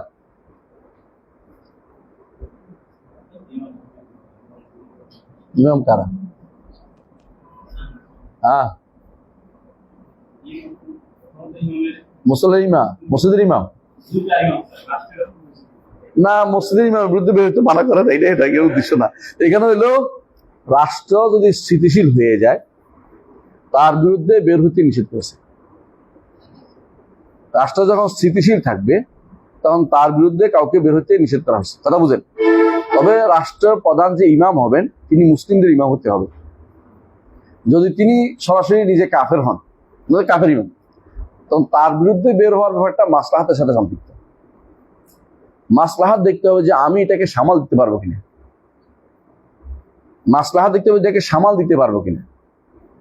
এই জন্য যারা আব্দুল মালিক ইবনে মারওয়ানের বিরুদ্ধে বের হয়েছে, সাহাবী ছাড়া, সাহাবীর কথা বলিনি, এরপরে যারা হাজ্জাজ ইবনে ইউসুফ আর যাদেরকে দমন করেছেন, দমন না করলে বিপদ আসছিল। তাহলে আরেকটা রাষ্ট্র হইতো, ইসলাম আরেকটা রাষ্ট্র অনুমোদন করে না। এখন যেটা হচ্ছে হয়ে গেছে, এই জন্য ইসলাম কিন্তু বলে না ভাগ হইতে। হ্যাঁ, একটা যুদ্ধ হয়েছে আমাদের দেশে বেশ কিছু বছর আগে, আমার জন্মের কাছাকাছি সময়। ওই যুদ্ধের সময় যে কোনো আলেম বিরোধিতা করছে, তাদের মূল উদ্দেশ্য কি ছিল বলতে পারবেন? রাষ্ট্র ভাগাভাগি, মুসলিম রাষ্ট্র ভাগ ইসলাম অনুমোদন করে না। এই জন্য তারা ভুল করেছে, শুদ্ধ করেছে আমি বলবো না, বা যারা আমাদের যুদ্ধ মারছে এরাও শুদ্ধ করে নাই, এরাও যে ইসলামের জন্য করছে তা না, এরাও তো শয়তানি করছে বসে বসে পশ্চিমারা। কিন্তু আমাদের প্রশ্ন হচ্ছে যারা বৃহত্তর একটা স্বার্থ দেখছে তাদেরকে আমরা কি করতে পারি না? হ্যাঁ, খারাপ খারাপ গুণে গুণান্বিত করতে পারি না। আমি একটা নাম বলি না, তাই না? আলহামদুলিল্লাহ, এভাবে পার হতে চাই। আমরা বুঝে নেবেন কার কথা বলছি, তাই না? তাই তাহলে বোঝা গেল যে ইমামদের রাষ্ট্রপ্রধানের বিরুদ্ধে বের হওয়ার বৈধতা ইসলাম দেয় নাই, তাই না? যখন রাষ্ট্রপ্রধান কি হবে? মুসলিম হবে এবং দেশ কি থাকবে? স্থিতিশীল থাকবে। আর যখন দেশে স্থিতিশীলতা আসে নাই, তখন সে যুদ্ধের নাম হলো যেটা হলো ফিতনা। তখন কি হবে? ফিতনার যুদ্ধ। এই যুদ্ধের নিয়ম হচ্ছে নিজে যত বেশি বাঁচে থাকা যায় তত ভালো, যত তাকাবেন তত বিরুদ্ধে পড়বেন, বুঝলেন নাই? অনেক যুদ্ধ পরবর্তী দেখা যায় যে আরে যুদ্ধ না করলে বোধ ভালো ছিল। তারা আমার শয়তান নিয়ে আসি, কোনো কি করছেন? হ্যাঁ, এরা দূরে যাইয়া, হ্যাঁ, অনেক সময় এরপরে কি হয়েছেন, আরো খারাপ জিনিস নিয়ে এসছেন আপনি। অনেক কিছু আছে এরকম, সব জায়গায় হয়তো বলি না, আমাদের শোনা তো অনেক জায়গাতে পারে। তো যেটা হোক, এই যেসব জায়গাতে আপনার খারাপ জিনিস তো আনতে অনুমতি নেই আপনার কথা, আপনি এমন কাজ করছেন যে আরো খারাপ আসছে। তো এই জায়গাতে মাসলাহাত দেখতে হবে। কি দেখতে হবে? মাসলাহাত দেখতে হবে, মাসলাহাত দেখতে হবে। আর কিতাল ফিতনার মধ্যে ফিতনা কিতাল করা যাবে না। এই যে এরপর হচ্ছে ওয়ালাল কিতাল ফিল ফিতনা, অর্থাৎ মুসলিমদের পরস্পরের মধ্যে যখন কোনো কারণে যুদ্ধ হবে সেটা অনুমোদন করা যাবে না, এই যুদ্ধ অংশগ্রহণ করা যাবে না। এই জন্য দলিল হচ্ছে মুহাম্মদ ইবনে মাসলামা রাদিয়াল্লাহু আনহু, তিনি কি করছেন? কাঠের তরবারি নিয়েছেন, কাঠের তরবারি বানাইছেন রাসূলের নির্দেশ অনুসারে। রাসূল বলছেন যে যখন দেখবে যে মুসলিম যুদ্ধ করছে তুমি একটা কাঠের তরবারি বানাইবা। কাঠের তরবারি কি মানুষ মারে? মানে ভীতি দেখানো যায় না, মারবো কিন্তু এটা জাস্ট, কিন্তু তিনি কাউকে মারবেন না, এটা হলো নিয়ম। কিন্তু আমরা যদি কোনো এটা মারামারিতে চলে যাই তাহলে সমস্যা। এটা হলো যুদ্ধে যারা বের হবে তাদের কথা বলছে। আর যারা বের হবে দাবি দাবানি, এরা কিন্তু খারেজি না, এরা বাগী। কিন্তু এই বাগীর ক্ষেত্রেও প্রশ্ন আছে। এই বাগী যদি কোনো অস্ত্র নিয়ে বের, দাবি দাবানি অস্ত্র নিয়ে বের হয়েছে, তাহলে আবার দুইটা একসাথে হয়েছে, খারেজি আর বাগী একসাথে হয়ে গেছে। এটা নিয়ে আছে বিস্তারিত আলোচনা আগামী ক্লাসে করবো। সুবহানাকাল্লাহি ওয়া বিহামদিকা, আশহাদু আল্লা ইলাহা ইল্লা আনতা, আস্তাগফিরুকা ওয়া আতুবু ইলাইক। আসসালামু আলাইকুম ওয়া রাহমাতুল্লাহি।